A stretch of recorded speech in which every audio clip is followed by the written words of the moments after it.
The church bell rang out across Willow Creek, but it wasn't calling the faithful to prayer.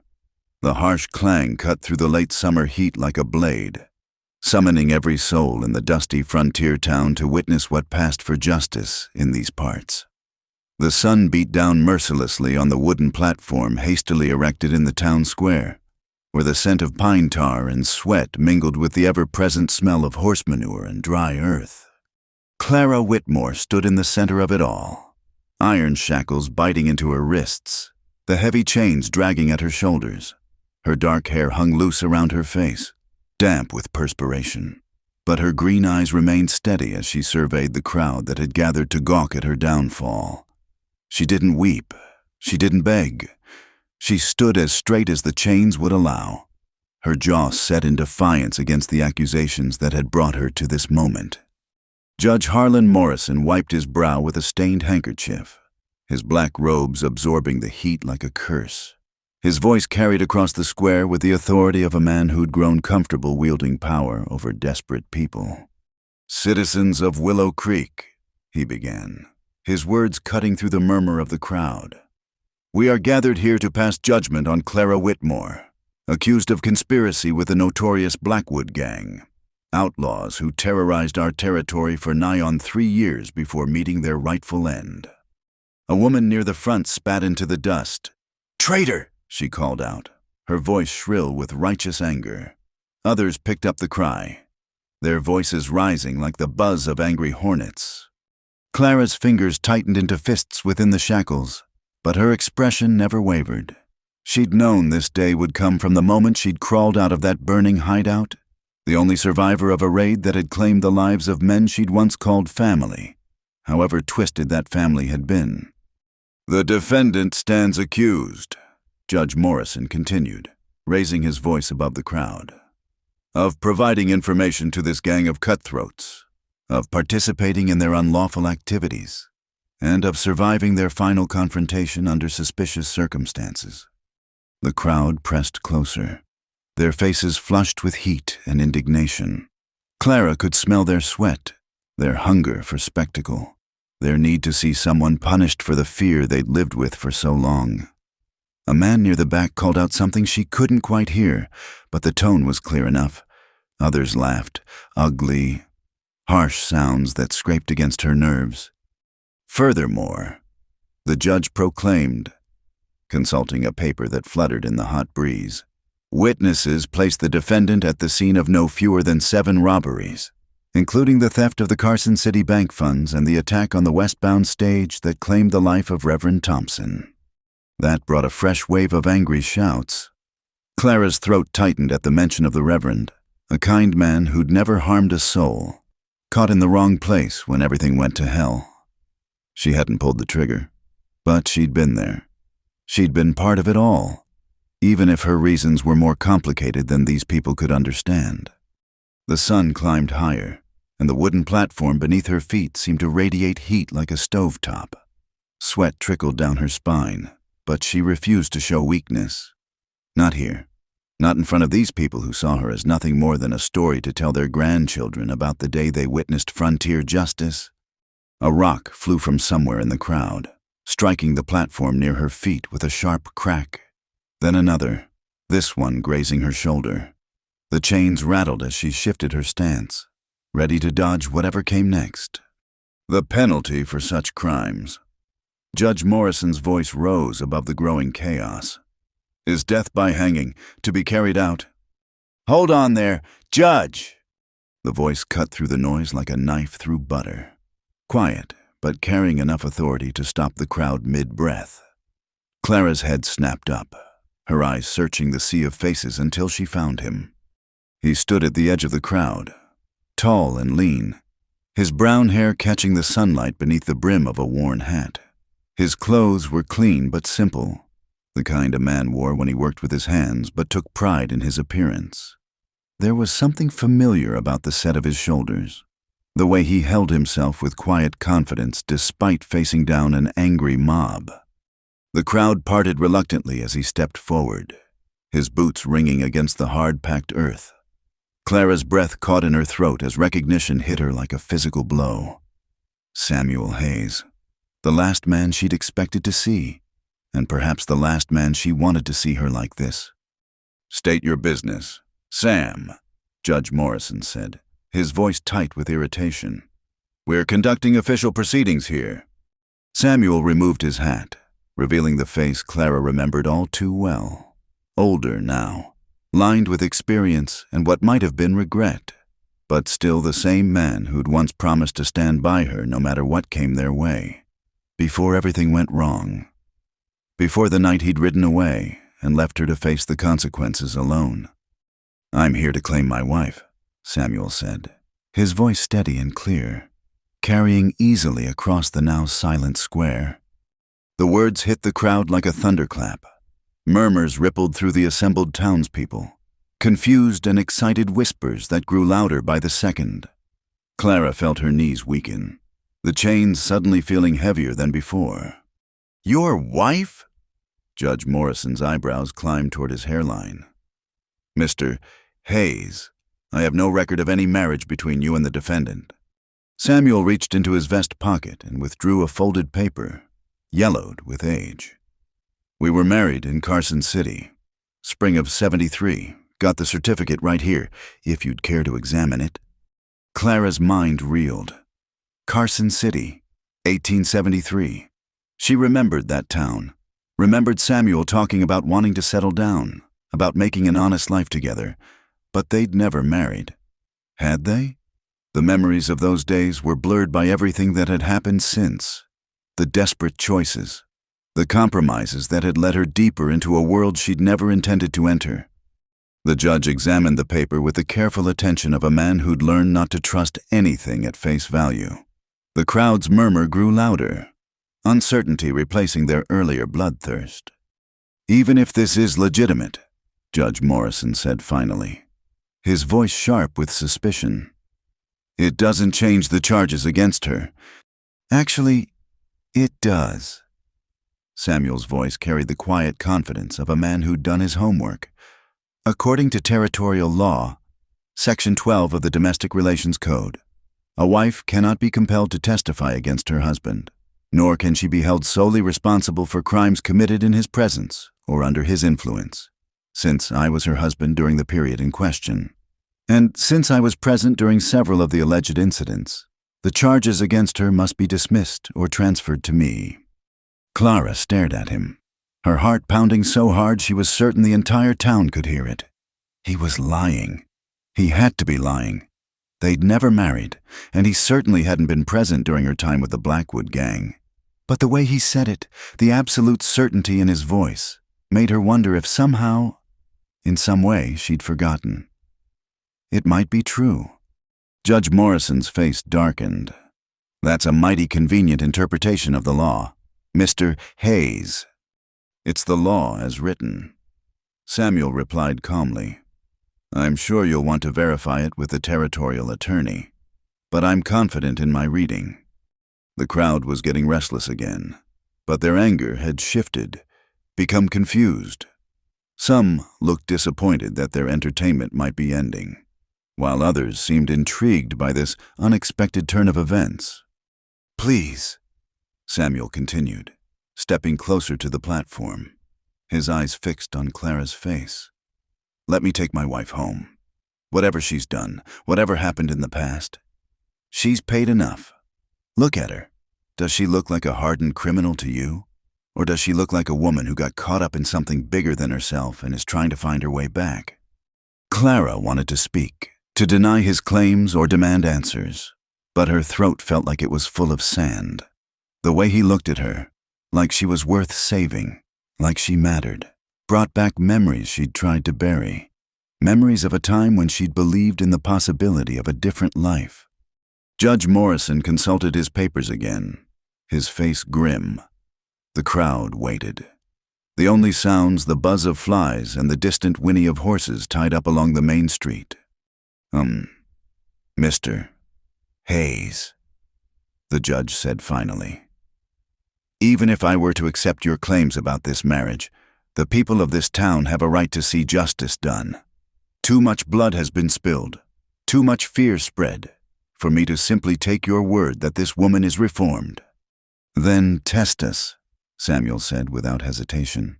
Give us time to prove that we're truly husband and wife, that this isn't some elaborate deception. 1 week. If at the end of that time you're not convinced that our marriage is genuine and that Clara poses no threat to this community, then you can proceed with whatever judgment you see fit. And if we determine you're lying, Judge Morrison's voice carried a warning that made Clara's blood run cold. Samuel's jaw tightened, but his voice remained steady. Then we'll both face the consequences. Together. The judge looked out at the crowd, reading their faces, weighing their mood against the unusual request. Clara held her breath, hardly daring to hope. The chains felt impossibly heavy, and the sun seemed to beat down even harder. But for the first time since she'd been dragged to this platform, she felt a flicker of something that might have been hope. 7 days, Judge Morrison said finally. 7 days to prove that this marriage is real and that Clara Whitmore, or Clara Hayes, if that's truly her name, is worthy of this community's mercy.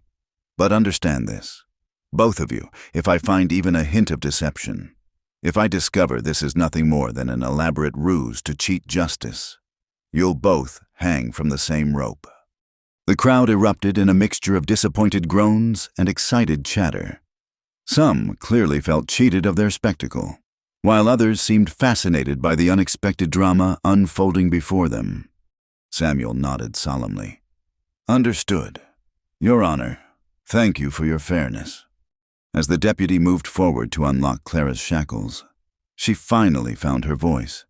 Samuel, she whispered, her voice hoarse from the heat and tension. What are you doing?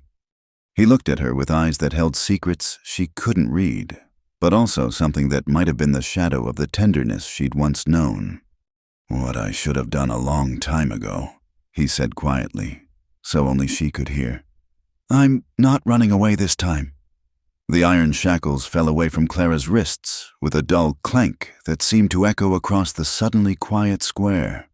She rubbed the raw, red marks left by the metal, her green eyes never leaving Samuel's face as Deputy Marshal Tom Bradley stepped back, his hand resting uncertainly on his gun belt.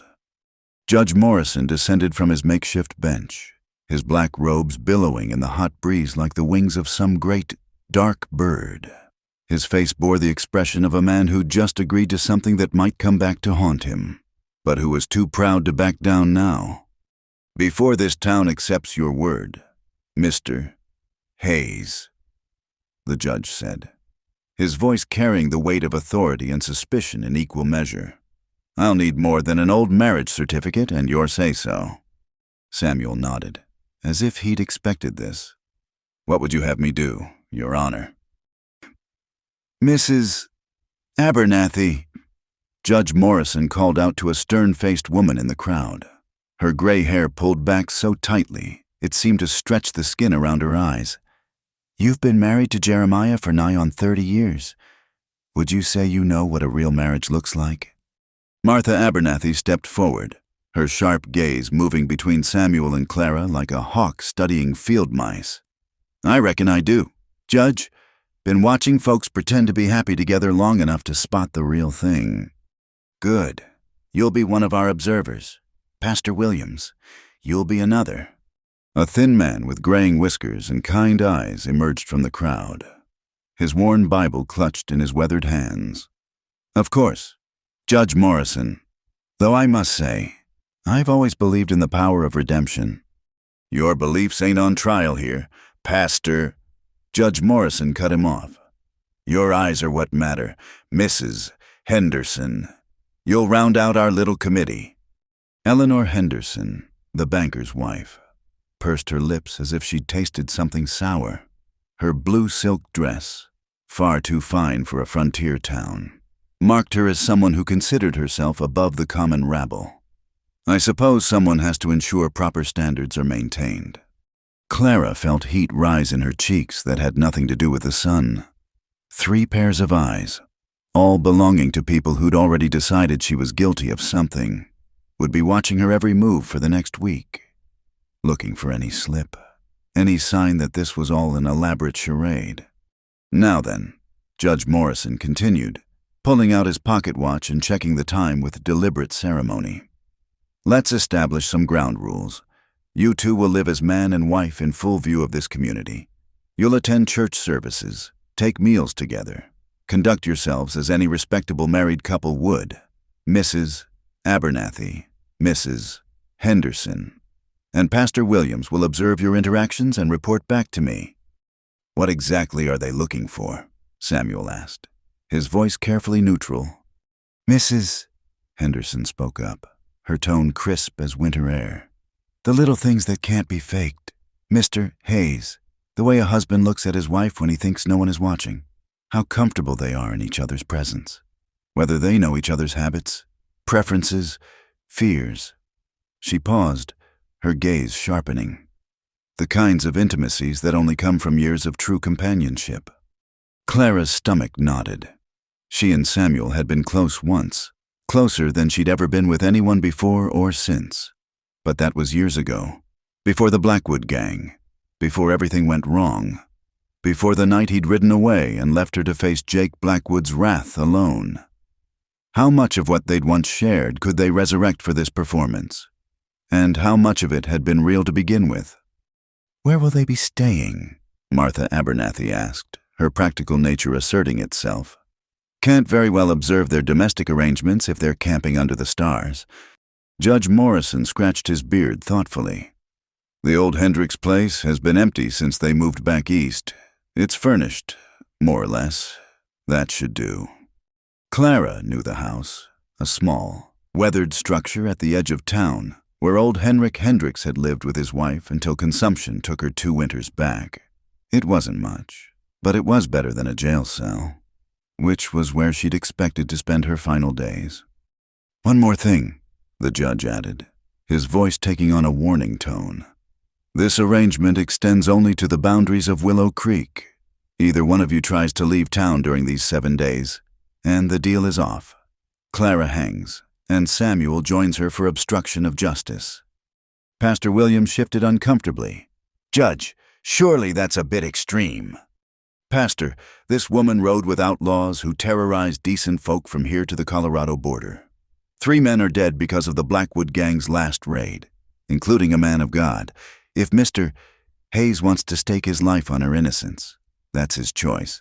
But I won't have them riding off into the sunset while I'm left explaining to territorial authorities why I let a known associate of criminals slip through my fingers." The weight of the arrangement settled over Clara like a lead blanket. 7 days to convince 3 skeptical observers that a marriage which may or may not have existed was genuine. 7 days to pretend that the man who'd abandoned her in her darkest hour was the love of her life. 7 days to somehow reconcile the pain and anger she'd carried for so long with the desperate need to stay alive. Samuel seemed to sense her thoughts. He stepped closer, close enough that she could smell the familiar scent of leather and soap that she remembered from their time together. Close enough that when he spoke, his words were meant for her ears alone. "I know you have questions," he said quietly. "I know you have every right to hate me. But can you trust me for 1 week? Can you let me try to make this right?" She looked up into his face, searching for any sign of the man she'd once thought she loved. The years had weathered him. There were lines around his eyes that hadn't been there before, and his jaw carried a hardness that spoke of difficult choices and harder consequences. But underneath it all, she caught a glimpse of something that might have been the boy who'd once promised her the world. "Why?" she whispered. "Why are you doing this?" His brown eyes held hers steadily. "Because I owe you a debt I can never repay. Because you deserve better than what I gave you. And because—" He paused, seeming to weigh his words carefully. "Because maybe we both deserve a chance to find out what might have been." "How touching, Mrs." Henderson's voice cut through their quiet moment like a blade. "Though I must say, for a married couple, you seem remarkably formal with each other." Clara felt her cheeks burn. But Samuel just smiled, the same easy, confident smile that had once made her believe anything was possible. "My wife's been through an ordeal, Mrs. Henderson. She's scared, confused, probably wondering if this is all some sort of dream. Give us a little time to find our footing again." Time is exactly what you have. Judge Morrison interjected. 7 days. No more. No less. Mrs. Abernathy. I want daily reports. Mrs. Henderson. Pastor Williams. The same from you. And remember, we're not just looking for evidence of affection. We're looking for the kind of deep knowledge that comes from sharing a life. The little things that prove these two people truly know each other as only husband and wife can.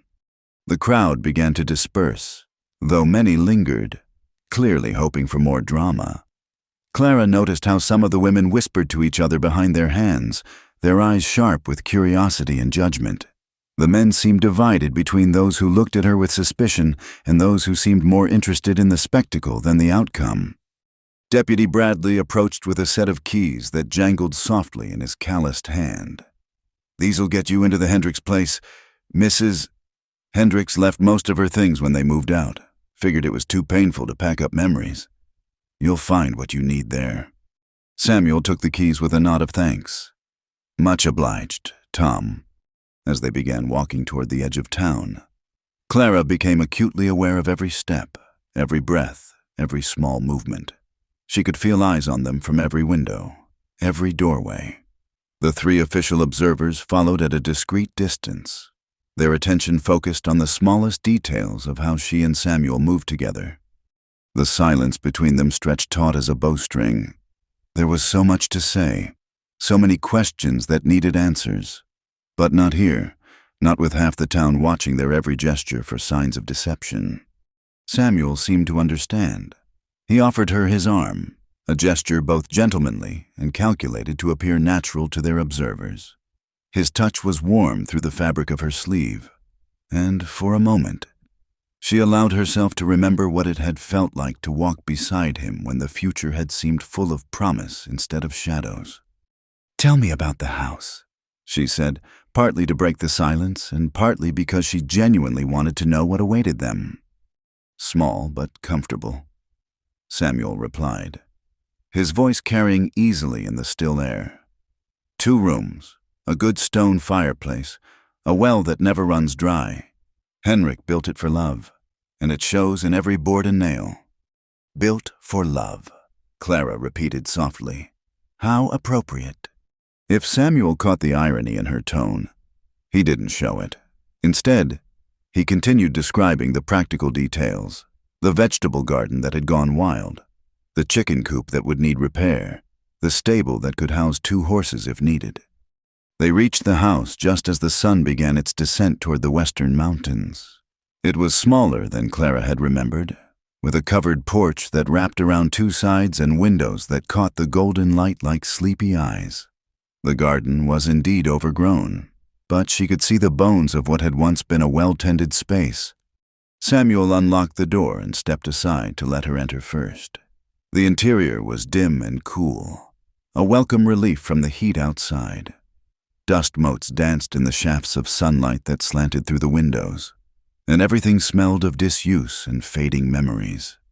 The front room held a worn but serviceable sofa, 2 chairs arranged before the stone fireplace, and a dining table with 4 mismatched chairs.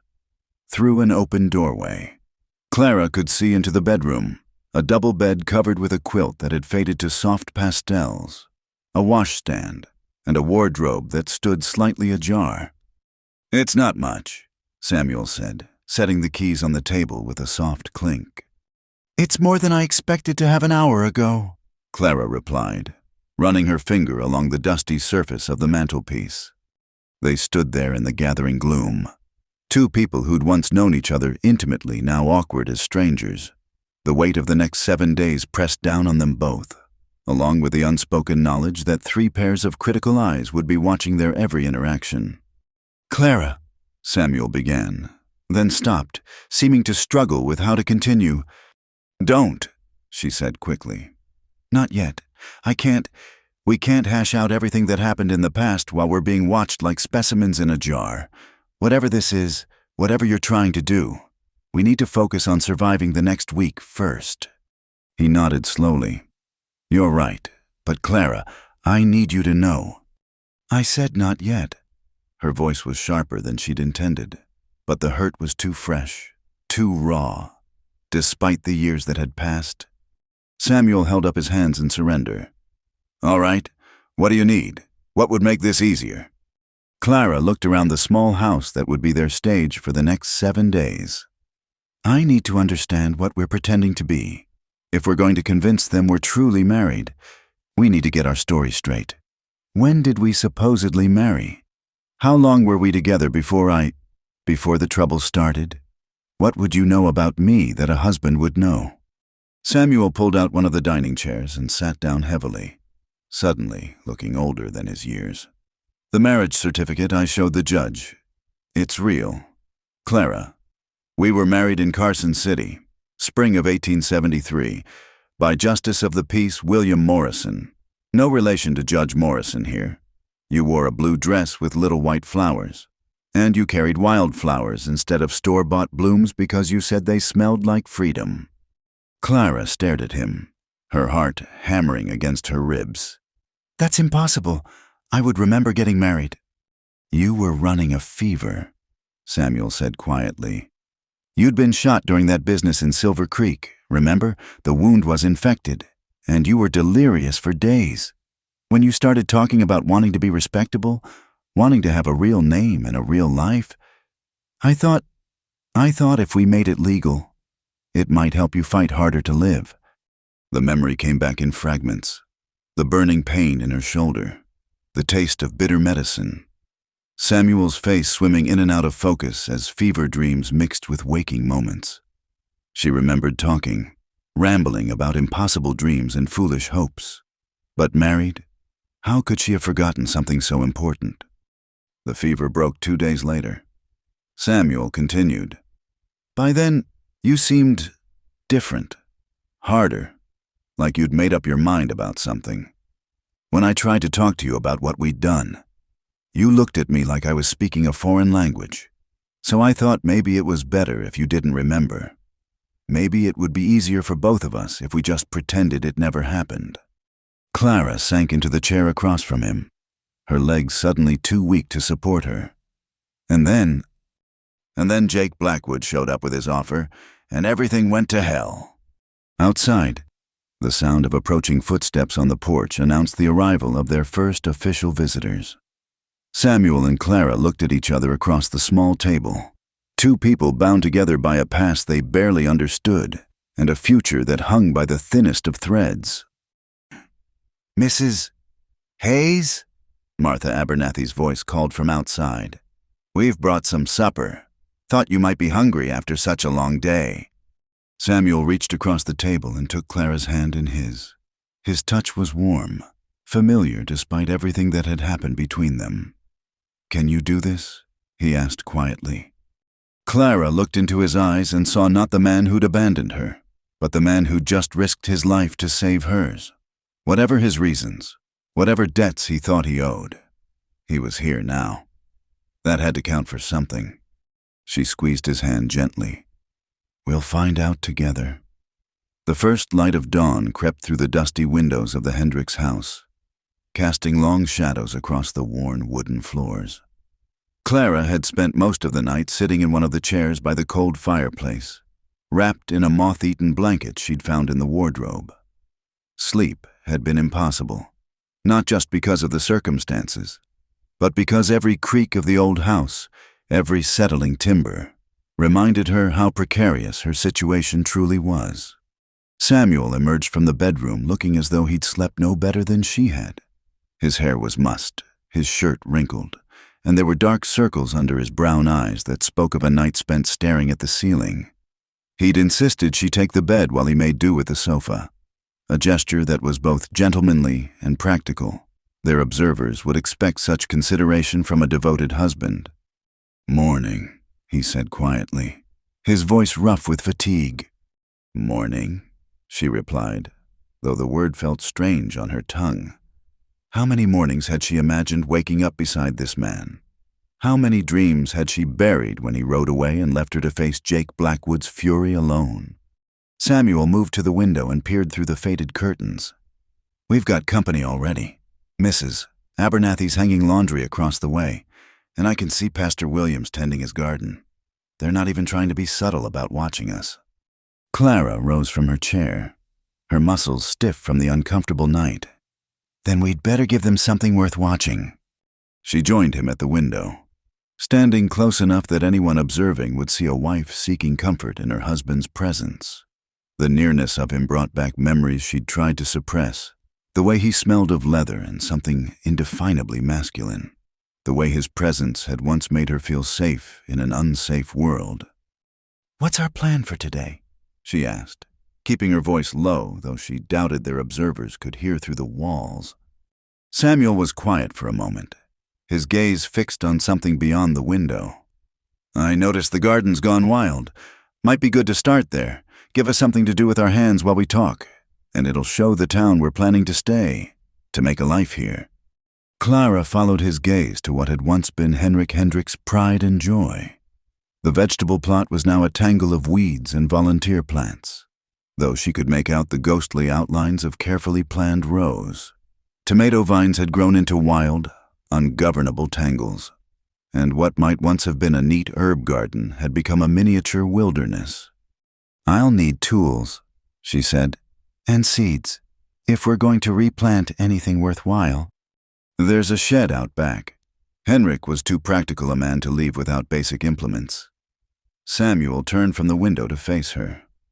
"Clara, about last night, about what I told you regarding the marriage." "Not now," she interrupted, though not unkindly. "We need to be seen going about normal domestic activities, the kind of things a settled married couple would do. Save the difficult conversations for when we can speak freely." As if summoned by her words. A knock came at the front door. Samuel and Clara exchanged a quick glance before he moved to answer it. Pastor William stood on the threshold, his weathered hands holding a basket covered with a checkered cloth. "Good morning, Samuel. Clara," the pastor said, his kind eyes taking in their rumpled appearance with what might have been understanding. "I thought you might appreciate some fresh eggs and bread. Martha Williams, that's my wife, she insisted. Said no household should start the day without a proper breakfast." "That's very thoughtful," Samuel replied, accepting the basket with genuine gratitude. "Please give Mrs.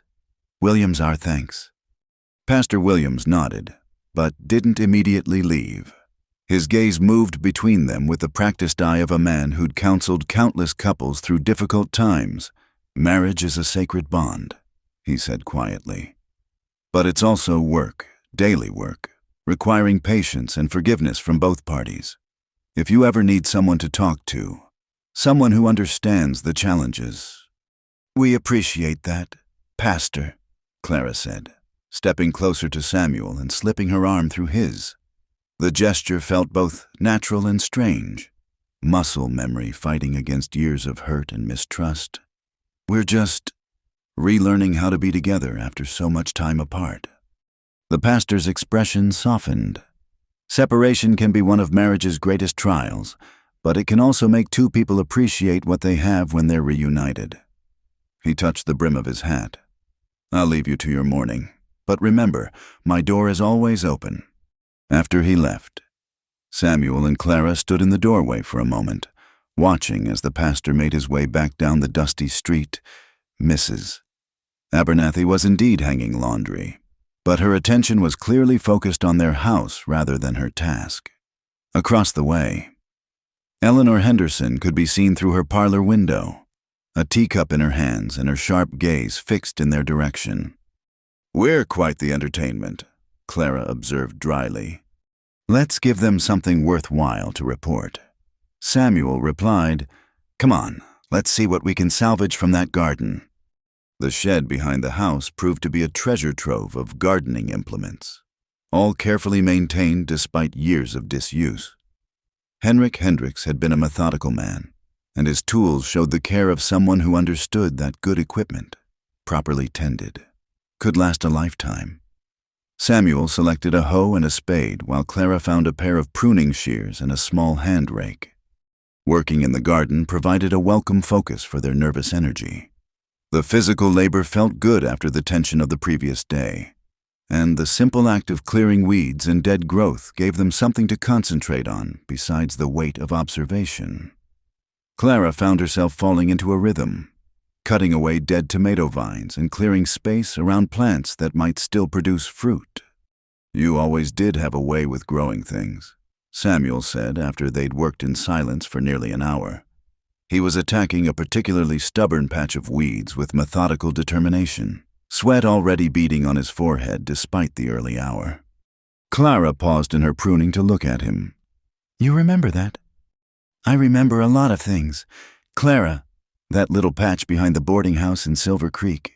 You coaxed tomatoes and beans out of soil that shouldn't have grown anything but rocks and regret. Made the best meals I ever had from whatever you could harvest." The memory was a painful one. Silver Creek had been their last attempt at a normal life, before desperation and circumstances had driven her into Jake Blackwood's orbit. She'd tried so hard to make their small room feel like a home, to prove that she could be the kind of woman who deserved a respectable life. "A lot of good it did," she said, returning to her work with perhaps more force than necessary. Samuel's hand stilled on his hoe. "Clara, I said not now."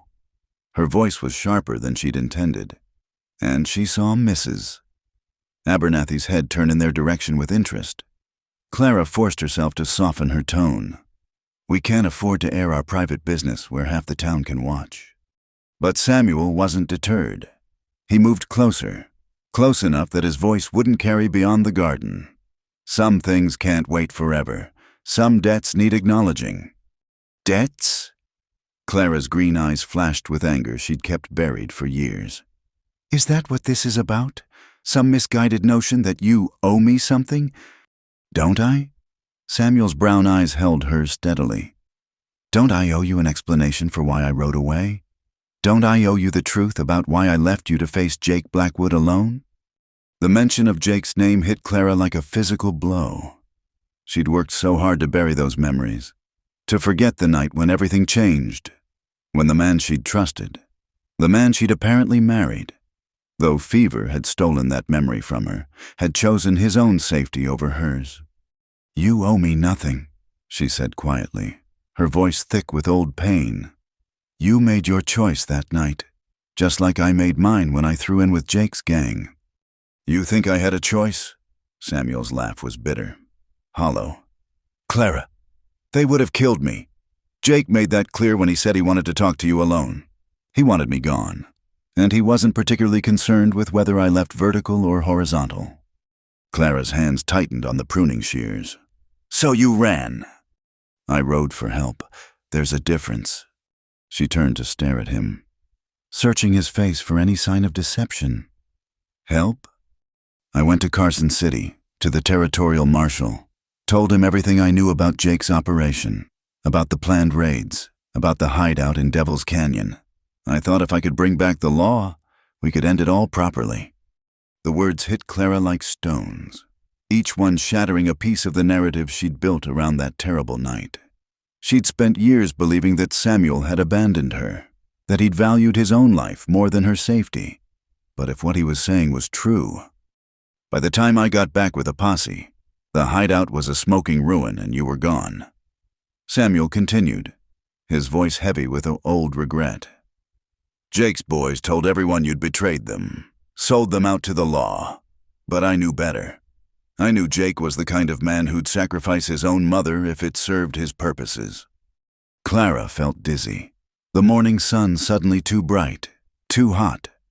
She sank down onto a makeshift bench Samuel had constructed from 2 stumps and an old board, the pruning shears falling from nerveless fingers. "You're saying Jake planned the whole thing, that he set up his own gang?"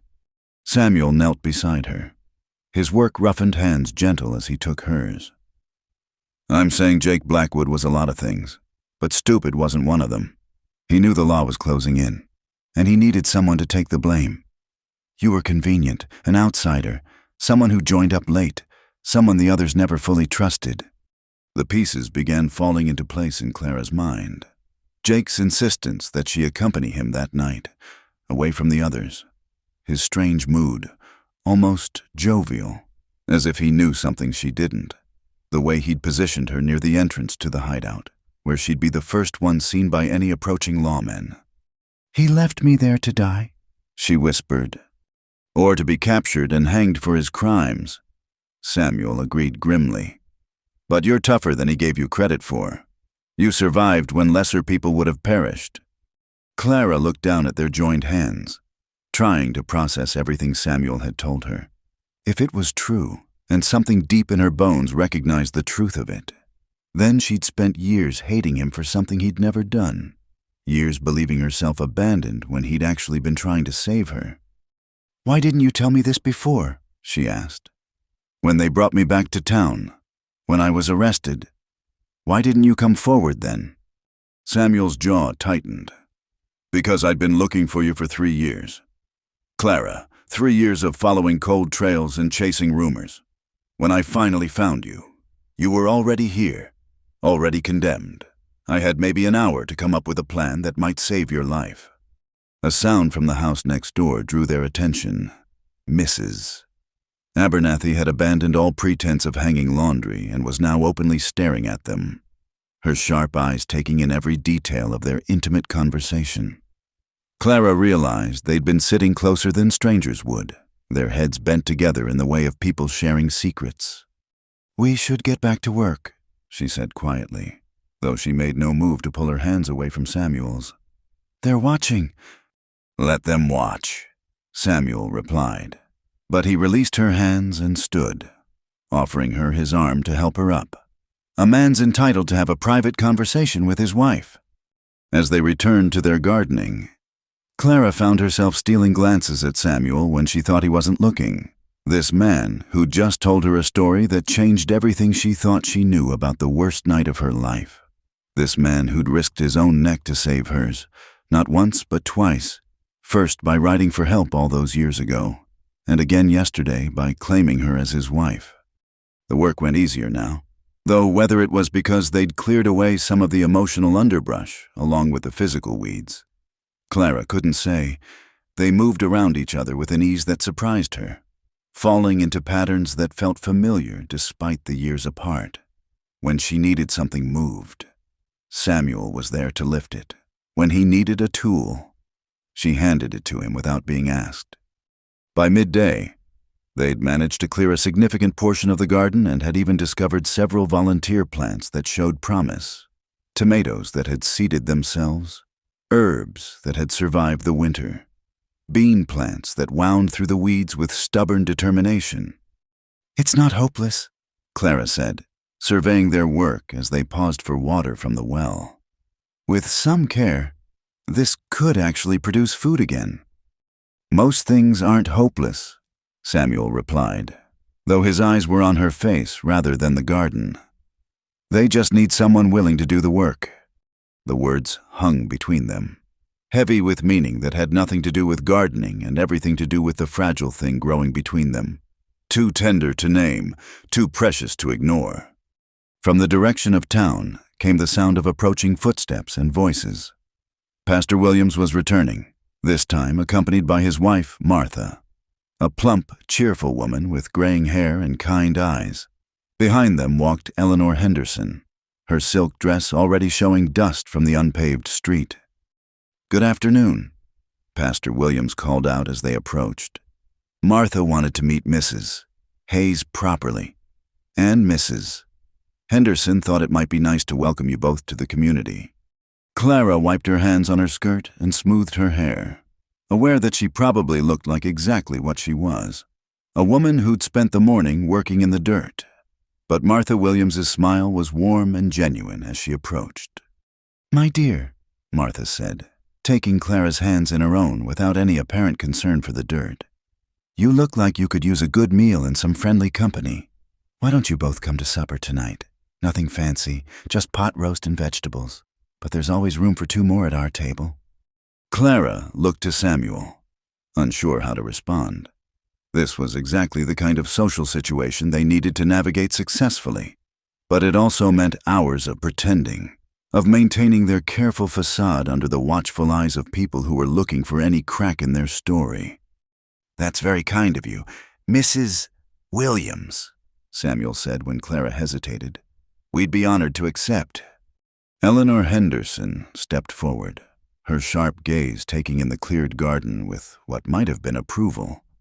"I must say, you've made remarkable progress in just one morning. It shows commitment to building a life here." "This is our home now," Clara said, surprised by how easily the words came. "We want to be part of the community, to contribute something worthwhile." Mrs. Henderson nodded slowly. "Indeed. Well, I should let you get back to your work. I'll see you both at church on Sunday. I trust."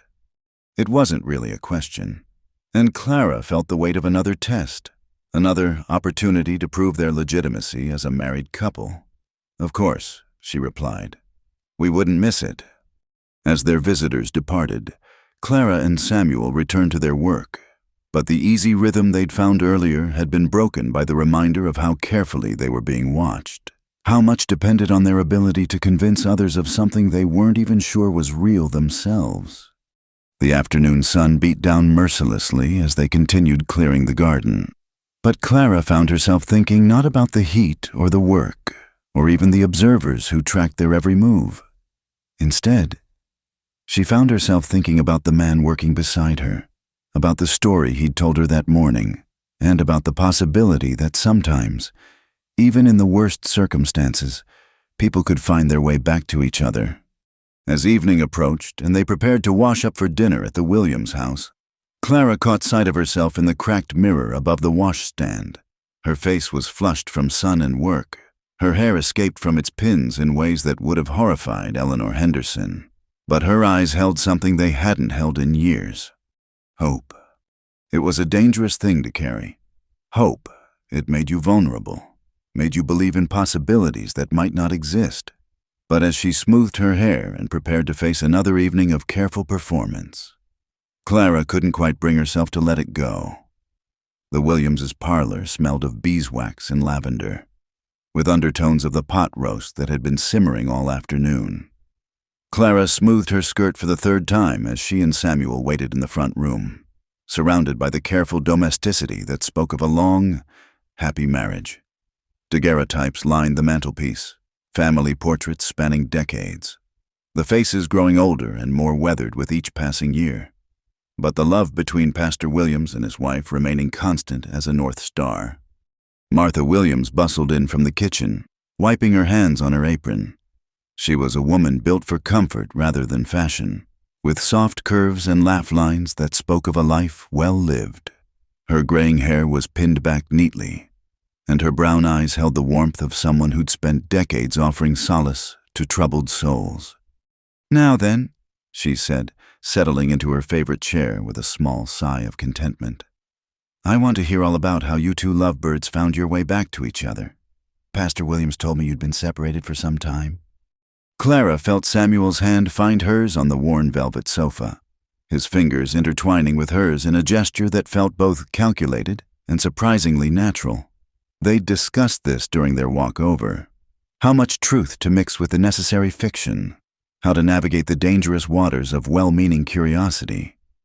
"It's been difficult," Clara said carefully. "Sometimes circumstances force people apart, even when their hearts want to stay together." "Oh, my dear," Martha's face creased with sympathy. "The frontier can be so hard on families. I've seen it tear apart the strongest bonds. But love, real love, has a way of bringing people home, doesn't it?" Samuel's thumb traced gentle circles on the back of Clara's hand. "I never stopped looking for her. Mrs. Williams. Not for a single day." The simple statement hit Clara like a physical blow. She turned to look at him, searching his face for any sign of performance, but found only the kind of quiet sincerity that had first drawn her to him all those years ago. If he was acting, he was better at it than she'd given him credit for. Pastor Williams entered the room carrying a tray with 4 glasses of lemonade, the ice clinking softly in the summer heat. "Martha's been beside herself with excitement ever since she heard we had newlyweds in town," he said with an indulgent smile. "Well, not newlyweds exactly, but you know what I mean." "Reunited lovers," Martha corrected with a romantic sigh. It's like something out of those novels Eleanor Henderson's always reading, though I suppose your story has had its share of trials and tribulations. The front door opened before Clara could respond, and Eleanor Henderson herself swept in, having traded her morning silk for a more practical cotton dress that still managed to look more expensive than anything most of Willow Creek's residents could afford. Behind her came Martha Abernathy, her sharp features set in lines of polite curiosity that didn't quite mask her skeptical nature. "I hope you don't mind," Eleanor said, removing her gloves with practiced precision. "When Martha Williams mentioned you were having the Hayes over for dinner, we thought it might be nice to join you, get to know our new neighbors properly." Clara's stomach tightened. What had been intended as a pleasant evening with kind hosts had just become an interrogation by committee. She felt Samuel's hand squeeze hers gently, a silent message of support and shared wariness.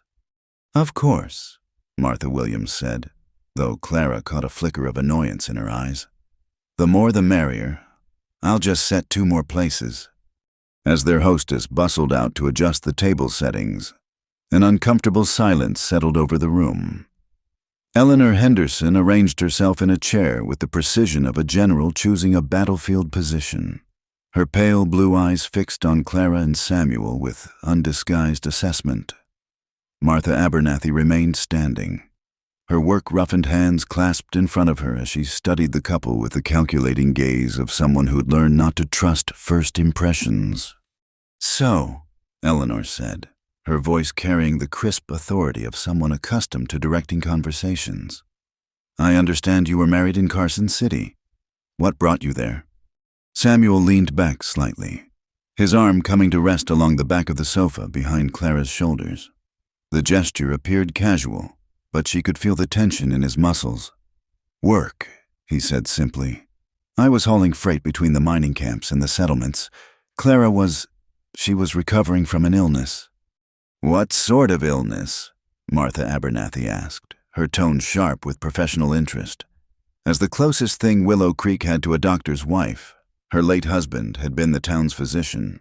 She'd developed a keen interest in medical matters.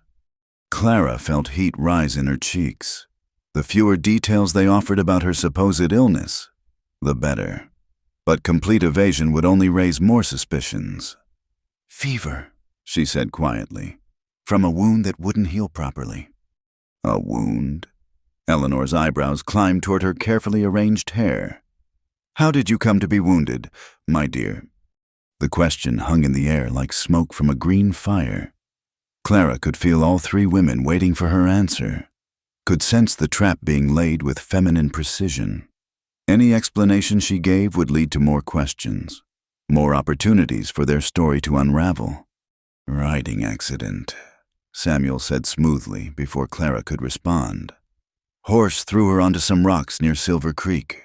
Nasty gash on her shoulder that went bad despite our best efforts to tend it." Pastor Williams returned with 2 additional glasses of lemonade, his presence breaking the tension like a stone thrown into still water. "Silver Creek," he mused as he distributed the drinks. "Beautiful country up that way, but treacherous for riders. I've buried more than one good man who misjudged those mountain trails." "You must have been terrified," Martha Williams said to Clara as she rejoined the group, "watching your wife suffer through such an ordeal." She added to Samuel, "It's one of marriage's greatest trials, feeling helpless when someone you love is in pain." Samuel's arm tightened almost imperceptibly around Clara's shoulders. "I'd have given anything to take her place, to bear that pain myself instead of watching her fight through it." The quiet conviction in his voice sent an unexpected shiver down Clara's spine. She found herself studying his profile, searching for any sign that he was merely playing a role. But the set of his jaw, the way his eyes grew distant with memory, suggested something deeper than performance. "How romantic," Eleanor said, though her tone suggested she found it anything but. "And after she recovered from this riding accident, you decided to marry?" "We'd been planning to marry before the accident," Clara said, the lie coming easier than expected. "The fever it made everything seem more urgent, more precious." Martha Abernathy nodded slowly. Adversity has a way of clarifying what matters most. I suppose you wanted to make your union official before anything else could separate you. Something like that. Samuel agreed. When you nearly lose someone, you don't want to waste time with lengthy engagements and formal preparations. But then you were separated anyway. Eleanor pressed, her pale eyes sharp with interest. What could possibly have torn apart two people so devoted to each other? The room fell silent, except for the ticking of the mantel clock and the distant sounds of Martha Williams preparing dinner in the kitchen. Clara felt the weight of 3 pairs of eyes upon her, felt the careful structure of their story beginning to strain under the pressure of sustained questioning. "Work," Samuel said finally. "The freight business took me all over the territory, sometimes for months at a time. And Clara wanted to see her family back east. I thought you might understand. Mrs. Henderson," Clara added, grasping at inspiration. "Sometimes a woman needs to return to familiar surroundings, especially after a difficult time. The mountains can feel so isolated." Eleanor's expression softened slightly, suggesting Clara had struck the right note, as someone who'd clearly come from more refined circumstances. Eleanor would understand the appeal of civilization over frontier hardship. "Indeed," Eleanor murmured. "The frontier can be quite challenging for those of us accustomed to more refined society. But what brought you back together?" "I never stopped writing," Clara said, the words coming from some deep well of improvisation. "Letters took months to reach him sometimes, but Samuel always wrote back, always promised he'd come for me when his work allowed. And when it finally did." Samuel continued seamlessly. "I headed east to find her, only to discover she'd already started back west, looking for me." Martha Abernathy smiled for the first time since arriving. "Like ships passing in the night, but fate brought you back together in the end." "Fate," Clara repeated softly, looking at Samuel with what she hoped appeared to be wifely devotion. "Or just 2 stubborn people who refused to give up on each other." Pastor Williams raised his glass of lemonade in an impromptu toast to persistence in love, to the kind of devotion that weathers separation and hardship. They all drank, the sweet tartness of the lemonade a welcome relief from the intensity of the questioning. Clara began to hope they might have successfully navigated the worst of the interrogation when Martha Williams appeared in the doorway. "Dinner is ready," she announced cheerfully. "I hope everyone brought their appetites." The dining room was small but welcoming, dominated by a sturdy oak table that had clearly hosted countless family meals and community gatherings. The pot roast was everything Martha had promised, tender and savory, accompanied by carrots and potatoes that had been cooked to perfection. Fresh bread, still warm from the oven, sat beside a crock of butter that spoke of prosperity and careful household management. As they ate, the conversation turned to lighter topics: the weather, the prospects for the harvest, the latest news from the territorial capital. Clara began to relax, thinking perhaps the worst was behind them, when Eleanor Henderson set down her fork with deliberate precision. "I hope you won't think me too forward," Eleanor said, her voice carrying the tone of someone about to be extremely forward indeed. "But I couldn't help noticing something earlier today." Clara's stomach clenched. "Oh. When you were working in the garden this morning, you moved around each other with such familiarity, like people who've shared close quarters for years, but then, during your conversation, you seemed almost like strangers discovering each other for the first time." The observation was delivered with surgical precision, designed to probe for weaknesses in their performance. Clara felt Samuel's leg press against hers under the table, a warning, or perhaps a request for trust. "Marriage is like that sometimes," Pastor Williams said gently before either Clara or Samuel could respond. "Especially after a long separation. The body remembers what the heart needs time to rediscover." "Exactly," Samuel said, his voice warm with gratitude for the pastor's intervention. "We know each other's habits, the practical things that make daily life work, but the deeper connection, that takes time to rebuild." It's like learning to trust again, Clara added, surprised by how true the words felt even as she spoke them. Not just your partner, but yourself, your own feelings. Martha Williams reached across the table to pat Clara's hand. Oh, my dear, how beautifully put. Marriage isn't just about the grand gestures and romantic declarations. It's about the daily choice to build something together, even when, especially when, it's difficult. Eleanor Henderson looked as though she wanted to pursue the topic further, but Martha Abernathy spoke up instead. Speaking of building something together, I noticed you've made remarkable progress with the garden. Henrik Hendricks would be pleased to see someone caring for his wife's plants again. It feels good to work with my hands, Clara said, grateful for the change of subject. To nurture something, help it grow. Will you plant flowers as well as vegetables? Martha Williams asked. Roses, perhaps? I have cuttings I could share if you're interested. I'd like that, Clara replied, and was surprised to realize she meant it. Samuel bought me flowers once, years ago, wildflowers from a meadow near Silver Creek. I pressed some of them in a book, but... She trailed off, realizing she'd just revealed something true and personal in the midst of their careful performance. Samuel was looking at her with an expression she couldn't quite read, surprise, perhaps, or recognition. But you lost the book, he finished quietly. In the fire at Mrs. Patterson's boarding house. Clara stared at him. There had been a fire at Mrs. Patterson's boarding house, and she had lost a book of pressed flowers. But how could he know that? Unless... You remembered, she whispered. I remember everything, Samuel said, his brown eyes holding hers across the table. The way you looked when I gave them to you. How carefully you pressed each petal. The way you cried when you realized they were gone. The room had gone very quiet. Clara was dimly aware of their audience, of the interested faces watching this unexpected moment of genuine emotion. But she couldn't look away from Samuel's face, couldn't process the implications of what he'd just revealed. How could you remember that? She asked. You weren't there when the boarding house burned. No, Samuel agreed quietly. But I was there when you told me about it, when you cried in my arms because those flowers were the only beautiful thing you had left. The memory hit Clara like a physical blow. She did remember telling someone about the loss of those pressed flowers, remembered crying over something so small in the midst of so much larger loss. But she'd thought it was a dream, a fever-induced hallucination during her illness. She'd never imagined it could have been real. Well, Eleanor Henderson said into the charged silence, her voice carefully neutral. That's quite illuminating. Pastor Williams cleared his throat gently.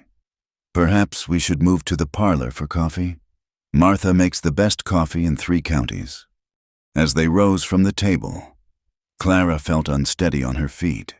The evening had begun as a carefully orchestrated performance, but something real had crept in around the edges, something that made her question everything she thought she knew about her past, about Samuel, about the nature of the bargain they'd made. In the parlor, as Martha Williams served coffee from her best china and the conversation turned to safer topics, Clara found herself stealing glances at Samuel. Who was this man who claimed to be her husband, who remembered details about her life that she'd thought were lost to fever dreams? And more importantly, what else might she have forgotten about the time they'd spent together? As the evening drew to a close and they prepared to walk back to the Hendricks house, Martha Abernathy approached Clara with a thoughtful expression. You know, dear, she said quietly, I've seen a lot of marriages in my time. Happy ones, troubled ones, and everything in between. But I've rarely seen 2 people look at each other the way you 2 do. What way is that? Clara asked. Though she wasn't sure she wanted to know the answer, Martha Abernathy smiled, the first genuinely warm expression Clara had seen from the sharp-eyed woman. Like you're trying to solve a puzzle that matters more than life itself. As they walked home through the warm evening air, Clara pondered Martha's words. A puzzle. Yes, that described it perfectly. The question was whether the solution would save them both or destroy what little they'd managed to build in the space of 2 days. The first wildflowers Samuel had planted in the garden were beginning to bloom, their petals pale as starlight in the gathering dusk.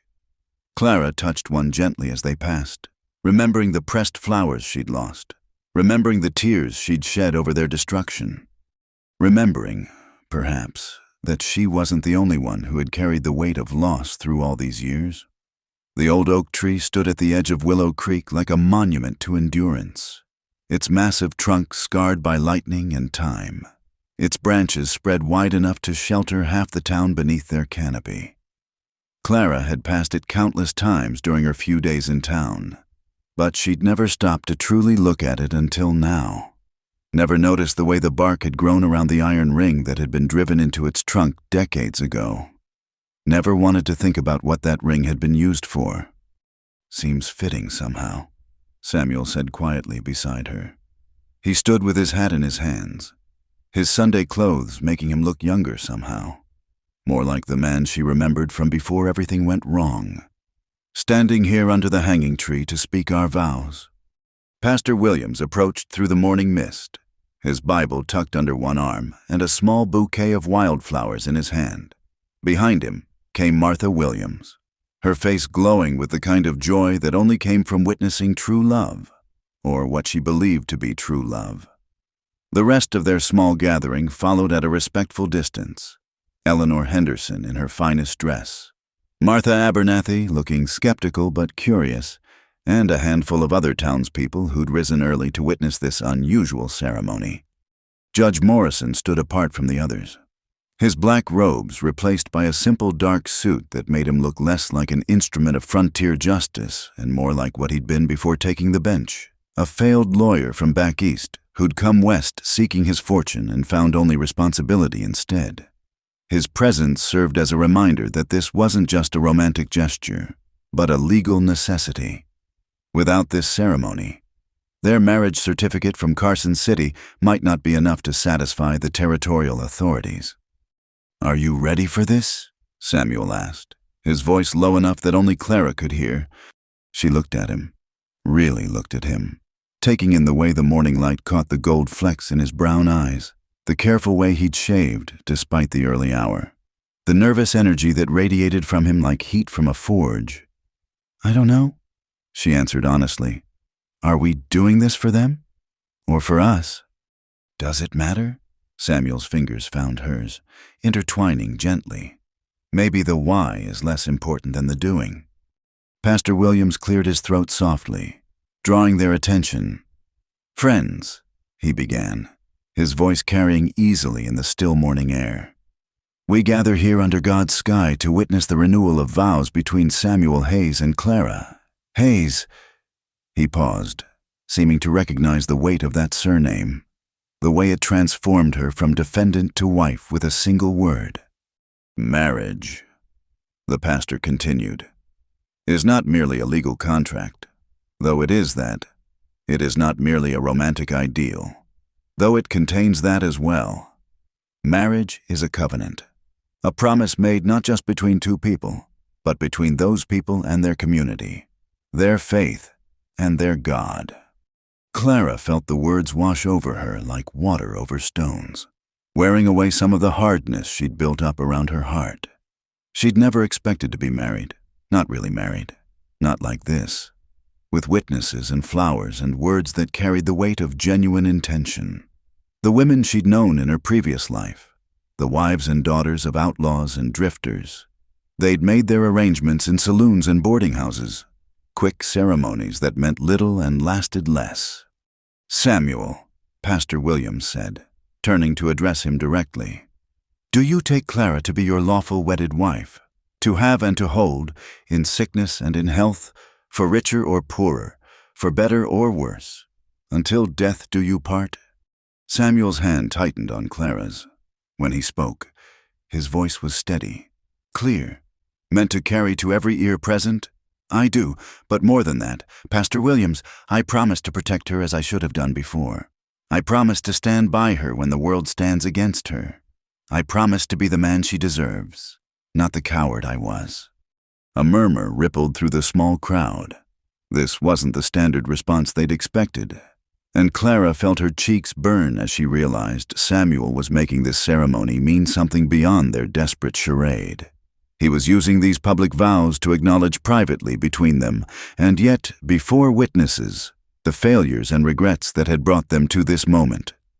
Pastor Williams nodded approvingly before turning to Clara. "And Clara, do you take Samuel to be your lawful wedded husband, to have and to hold, in sickness and in health, for richer or poorer, for better or worse, until death do you part?" Clara's throat felt tight, as if the words were too large to pass through. She looked at Samuel's face, searching for any sign that this was all still performance, all still part of their elaborate deception. But what she saw there was something she hadn't expected. Hope. Real hope. Vulnerable and honest and terrifying in its intensity. "I do," she said, her voice barely above a whisper. Then, gathering strength, she spoke louder, her words ringing across the gathering. "I do take you, Samuel Hayes. Not because I have to, not because it's convenient or necessary, but because—" She paused, surprised by what she was about to say. "Because I choose to believe that sometimes people deserve a second chance. Sometimes two broken people can help each other heal." Eleanor Henderson dabbed at her eyes with a lace handkerchief. Even Martha Abernathy looked moved, her perpetual skepticism softened by what appeared to be genuine emotion. "The rings?" Pastor Williams asked. Clara's heart sank.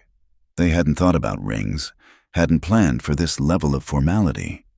She began to shake her head, but Samuel was already reaching into his vest pocket. "I had these made yesterday," he said quietly, producing two simple bands of silver that caught the morning light like captured stars. "By Thomas Muller, the blacksmith. They're not much, but they're honest work, made with honest silver." Clara stared at the rings, her mind reeling. When had he found time to commission them? When had he decided that their charade needed this level of authenticity? And why did the sight of them, simple, unadorned, but clearly made with care, make her chest tight with emotion she didn't want to name? Samuel took her left hand, his fingers gentle as he slipped the smaller ring onto her finger. The silver was warm from his pocket, and it fit perfectly, as if it had been made for her specifically, which, she realized with a start, it had been. "With this ring," Samuel said, his eyes never leaving her face, "I thee wed. With this ring, I promise to be worthy of the faith you're placing in me, even when I don't deserve it." Clara's hands shook as she took the larger ring from Pastor Williams.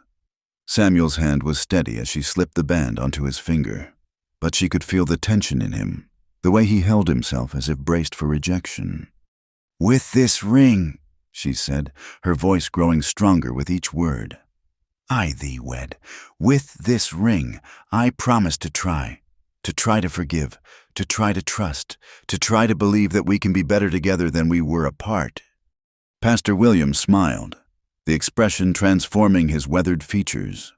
"By the power vested in me by the territory and by God Almighty, I now pronounce you husband and wife. Samuel, you may kiss your bride." The moment stretched between them like a held breath. Clara was acutely aware of their audience, of the way the entire town seemed to lean forward in anticipation.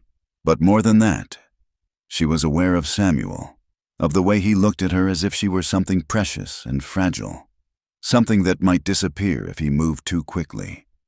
He stepped closer, his hands coming up to frame her face with infinite gentleness.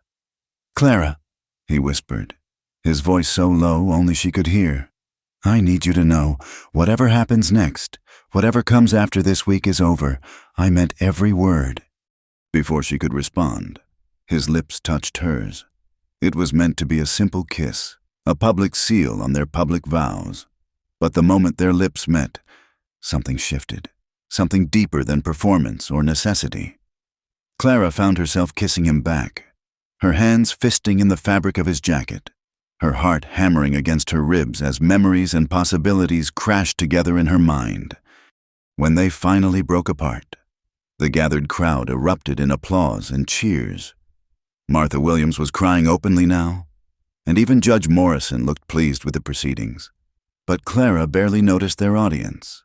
She was too busy staring into Samuel's eyes, trying to understand what had just happened between them. "Well," Eleanor Henderson said, stepping forward with a bright smile. "That was lovely. Quite convincing." The word convincing hit Clara like cold water. Of course, this was still performance, still part of their elaborate deception. The rings, the vows, the kiss, all of it designed to satisfy their observers, to prove the legitimacy of their marriage to people who were looking for any excuse to doubt them. But if it was all performance, why did Samuel's hand linger on her waist as they accepted congratulations from the townspeople? Why did he look at her as if the kiss had surprised him as much as it had her? "You must come for breakfast," Martha Williams insisted, bustling up to them with maternal authority. "We can't have newlyweds, well, renewed newlyweds, starting their day without a proper celebration." "That's very kind," Samuel said. "But we wouldn't want to impose—" "Nonsense." Martha waved away his protests. "It's already prepared. Besides, it will give Eleanor and Martha Abernathy a chance to observe you in a more relaxed setting. Isn't that right, ladies?" Eleanor Henderson nodded approvingly. "An excellent idea. Morning meals can be quite revealing of a couple's true dynamic." Clara felt Samuel's hand tighten protectively on her waist. Another test, another performance. She was beginning to wonder if they'd ever have a moment that wasn't being scrutinized and evaluated by people who held their lives in their hands. But as they walked back toward town, following the cheerful chatter of Martha Williams and the more measured observations of their official watchers, Clara found herself focusing on the weight of the silver ring on her finger. It was a tangible reminder of the choice she'd just made, not just to play a role, but to hope for something she'd thought was lost forever. The Williams house was warm and welcoming, filled with the scent of fresh biscuits and coffee that would have cost a week's wages in some parts of the territory. Martha had outdone herself, setting the table with her best china and preparing enough food to feed twice their number.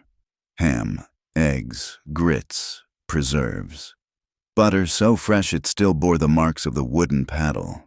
It was the kind of meal that spoke of prosperity and generous hearts. "Now then," Martha said as they settled around the table, "I want to hear all about how you proposed the first time. Samuel, was it romantic? Did you get down on one knee?" Clara nearly choked on her coffee. They'd planned for questions about their separation and reunion, about their shared history and domestic arrangements, but they'd never discussed the details of a proposal that might or might not have happened during her fever-induced delirium. Samuel reached for the butter, his movements casual despite the tension Clara could feel radiating from him. "It wasn't exactly traditional," he said carefully. "Clara was unwell at the time, and I was more concerned with her recovery than with romantic gestures." "But surely there was something," Eleanor Henderson pressed. "Some moment when you both knew this was meant to be." Clara felt heat rise in her cheeks as 3 pairs of expectant eyes focused on her. She opened her mouth to deflect the question, but found herself saying something entirely unexpected. "He brought me books," she said quietly, the memory surfacing from the fog of fever and pain. "When I was sick, delirious with fever, he would read to me, poetry mostly. I remember thinking his voice was the only thing anchoring me to the world." Samuel's fork stilled halfway to his mouth. He was staring at her with an expression of such naked surprise that Clara wondered if she'd just revealed something he thought she'd forgotten entirely. "Poetry?" Martha Williams clasped her hands together with delight. "How wonderfully romantic. What kind of poetry?" "Wordsworth," Samuel said softly, his eyes still fixed on Clara's face. She always loved Wordsworth. "I wandered lonely as a cloud." That was her favorite. "That danced on high o'er vales and hills." Clara continued without thinking. "When all at once I saw a crowd, a host of golden daffodils.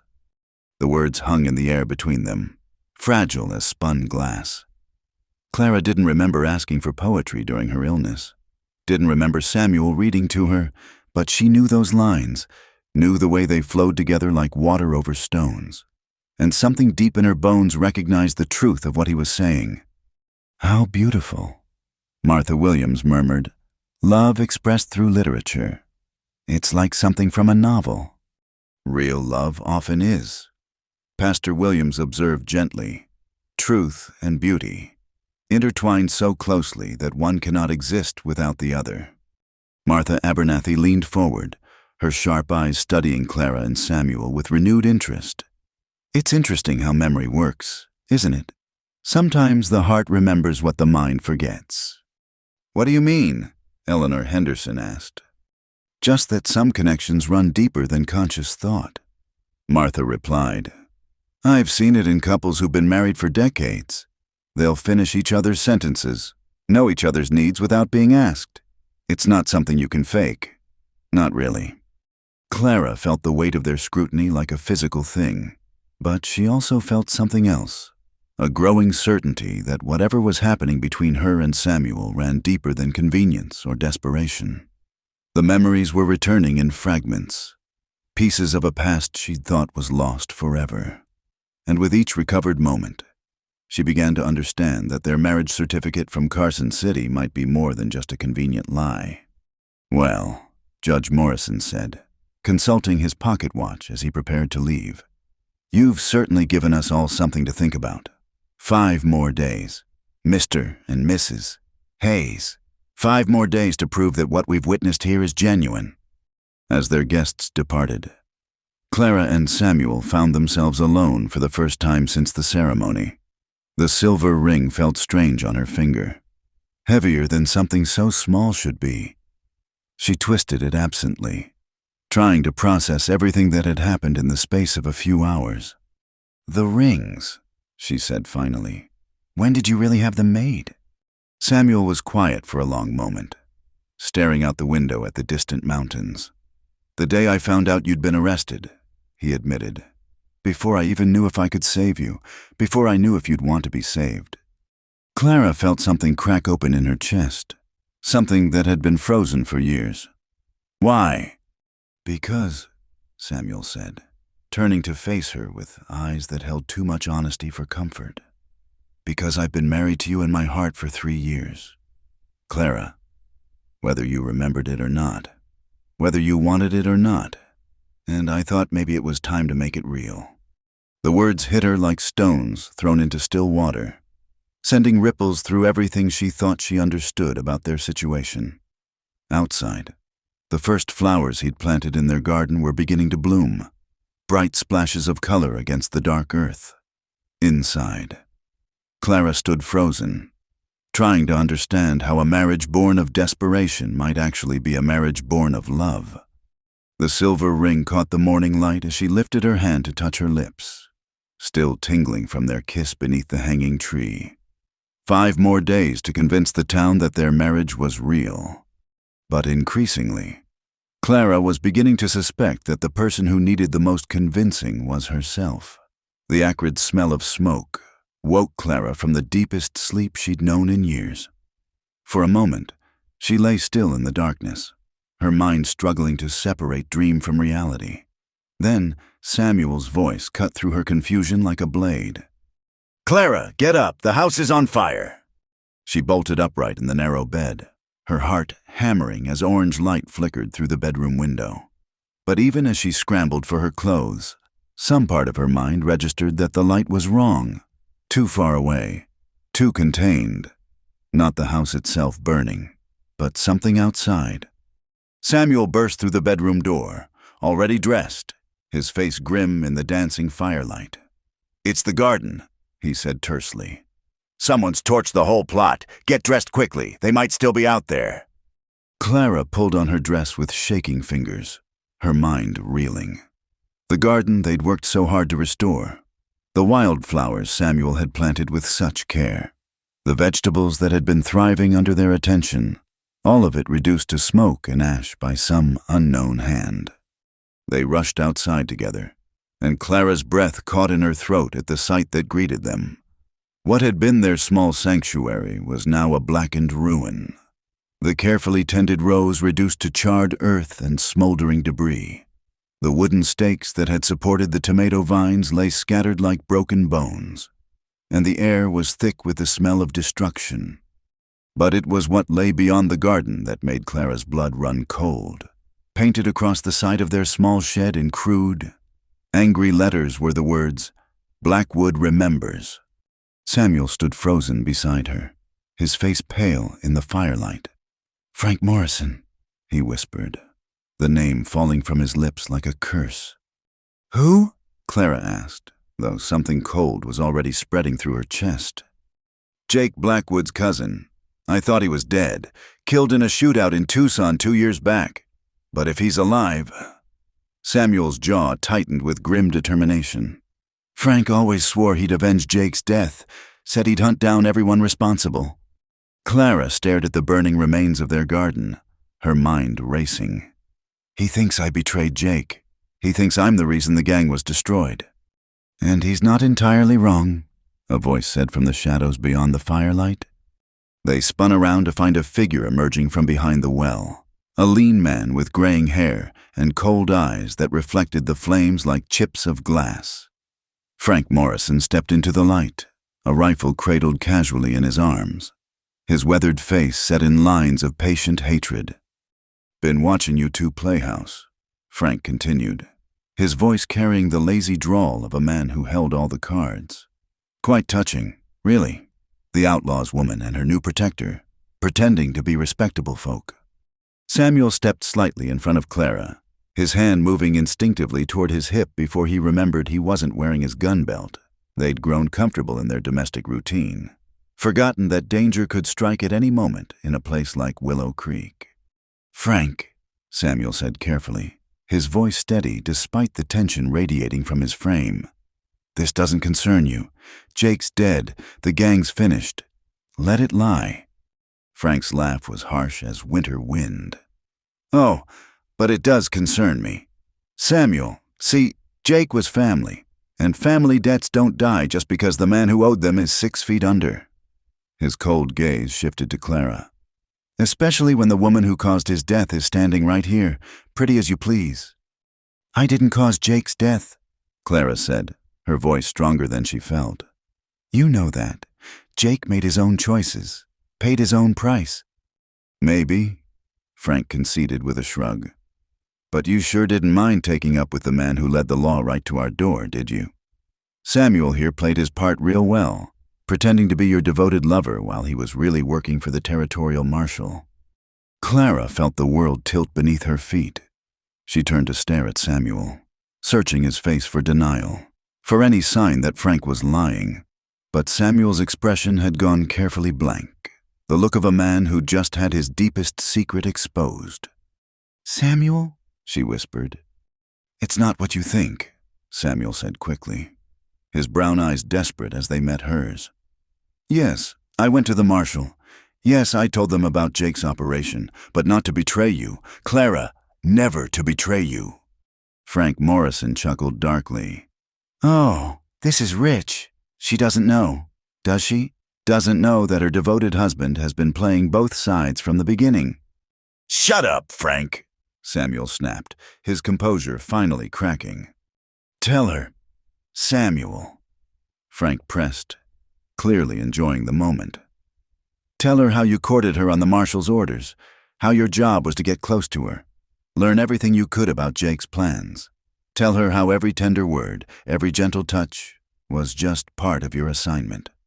Clara felt sick, the taste of bile rising in her throat. Everything, their courtship, their time together, even their supposed marriage. Had it all been a lie? Had she been nothing more than a mark to him, a means to an end in some larger game? "Clara, listen to me," Samuel said urgently, reaching for her hand. "It started that way, yes, but it changed. You changed everything. What I felt for you, what I still feel." "Don't!"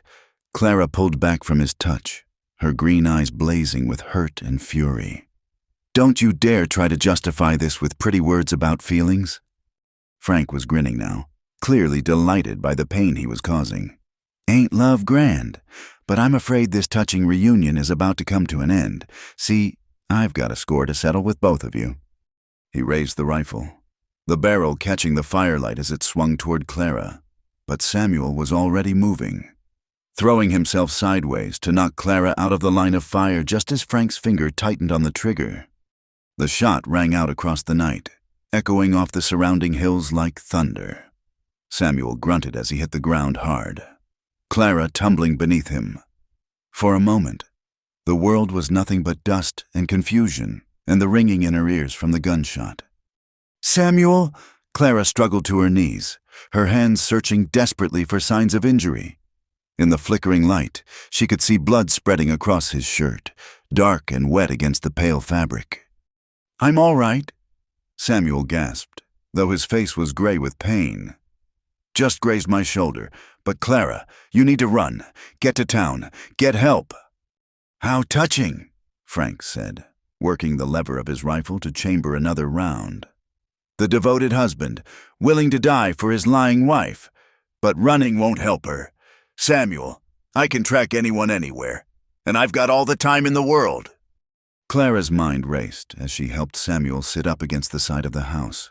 His wound wasn't fatal, but he was losing blood fast. They needed help, needed weapons, needed anything that might even the odds against Frank Morrison's patient hatred.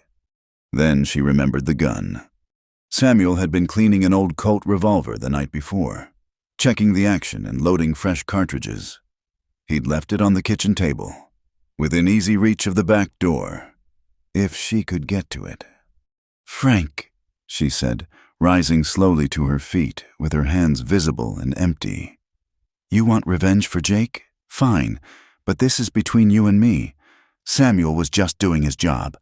Let him go." Frank studied her with those cold, glittering eyes. "Noble of you, Clara. But see, I'm not just here for revenge. I'm here for justice.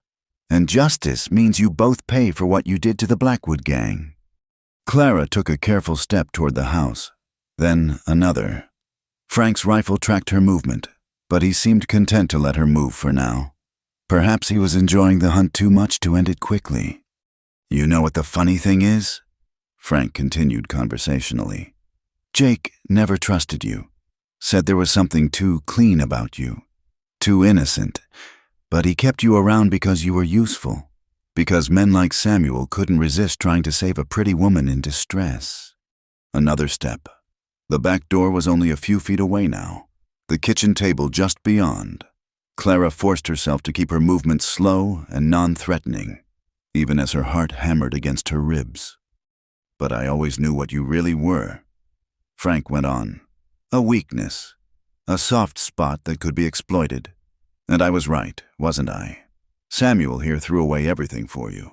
His mission, his reputation, probably his life." Clara's hand found the door handle behind her back. "Maybe," she said quietly. "But you made one mistake, Frank." "Yeah? What's that?" Clara smiled, though there was no warmth in it. "You assumed I was helpless." She threw herself backward through the door just as Frank's rifle cracked again, the bullet splintering the door frame where her head had been a moment before. Clara hit the kitchen floor hard, rolling toward the table as Frank's heavy footsteps pounded across the yard. Her fingers closed around the Colt's grip just as Frank appeared in the doorway, his rifle already swinging toward her.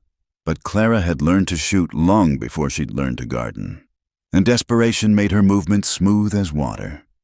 The revolver bucked in her hands, the report deafening in the confined space of the kitchen. Frank Morrison staggered backward, his rifle clattering to the ground as he clutched his chest. His eyes were wide with surprise, as if he couldn't quite believe that his careful plan had gone so wrong. "You," he gasped, blood frothing at his lips.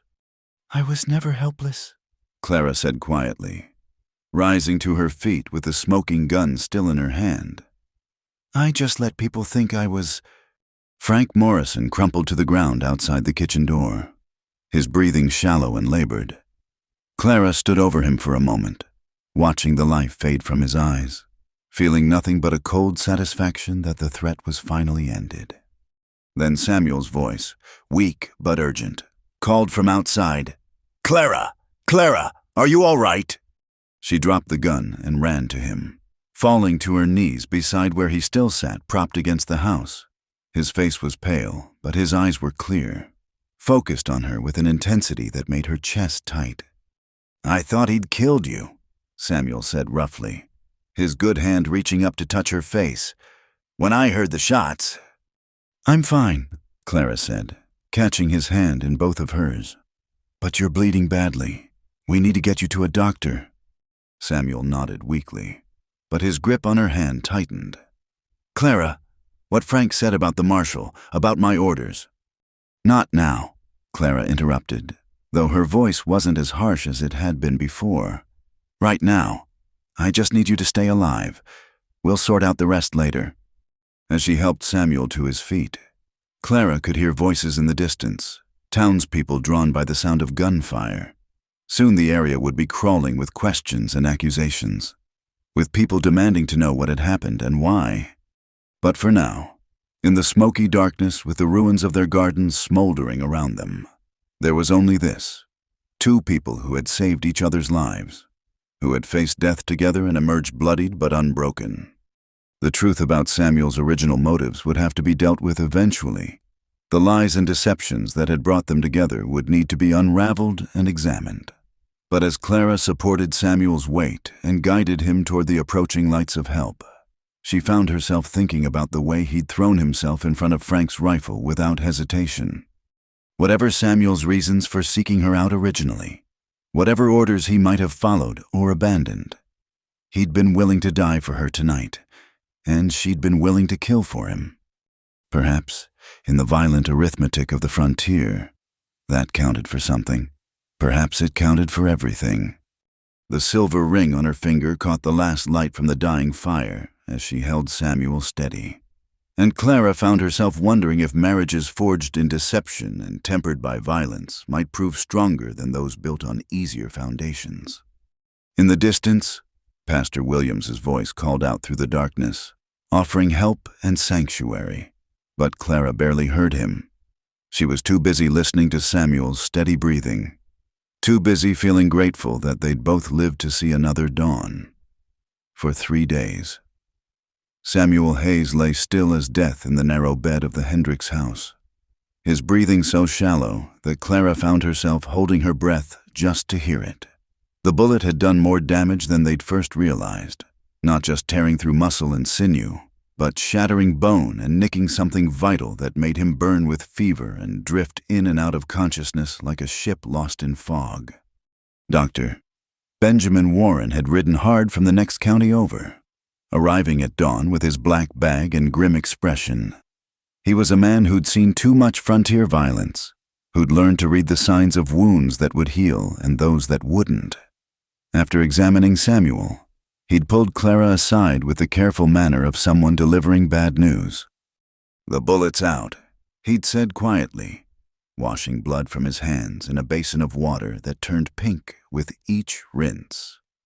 "But there's damage to the shoulder joint, and I'm concerned about infection. The next few days will tell the tale. All you can do now is keep him comfortable and pray." Pray. Clara hadn't prayed in years, not since she'd lost faith in a God who seemed to take pleasure in watching good people suffer. But as she sat beside Samuel's bedside, bathing his fevered brow with cool water and spooning broth between his cracked lips, she found herself whispering words she'd thought forgotten. The town had rallied around them in ways that surprised her. Martha Williams brought soup and fresh bread daily, never asking questions about the violence that had shattered their quiet domesticity. Pastor Williams stopped by each evening to read from Scripture, his voice a steady comfort in the lamplight. Even Eleanor Henderson had contributed, sending over her finest linens and a bottle of expensive laudanum for the pain. Judge Morrison had come the morning after the shooting, his official demeanor softened by what might have been genuine concern. He'd listened to Clara's account of Frank Morrison's attack, examined the burned garden and the threatening message painted on the shed, and pronounced the shooting justified self-defense. Frank Morrison was a wanted man, the judge had told her as they stood outside the house where Samuel fought for his life. There was a bounty on his head from 3 territories.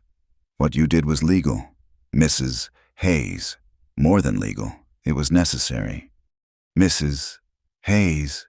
The name still felt strange to Clara, like clothing that didn't quite fit. But as the hours stretched into days and she maintained her vigil beside Samuel's bed, she began to understand something about the weight of being someone's wife. It wasn't just about legal documents or public ceremonies. It was about being the person who stayed when staying was hard, who fought when fighting seemed hopeless, who chose love even when love came wrapped in lies and complications. On the morning of the 4th day, Samuel's fever finally broke. Clara woke from a doze in the chair beside his bed to find his brown eyes clear and focused on her face. For a moment, neither of them spoke, the silence heavy with everything that had happened and everything that still needed to be said. "You look tired," Samuel said finally, his voice rough from disuse. Clara laughed, though it came out more like a sob. "You've been unconscious for 3 days. I think I'm entitled to look tired." Samuel tried to sit up, then winced and fell back against the pillows. "The shoulder?" "Doctor, Warren said you'll heal, but it'll take time, and you'll probably never have full range of motion again." Clara reached for the water glass on the bedside table, lifting his head gently to help him drink. "Frank Morrison is dead.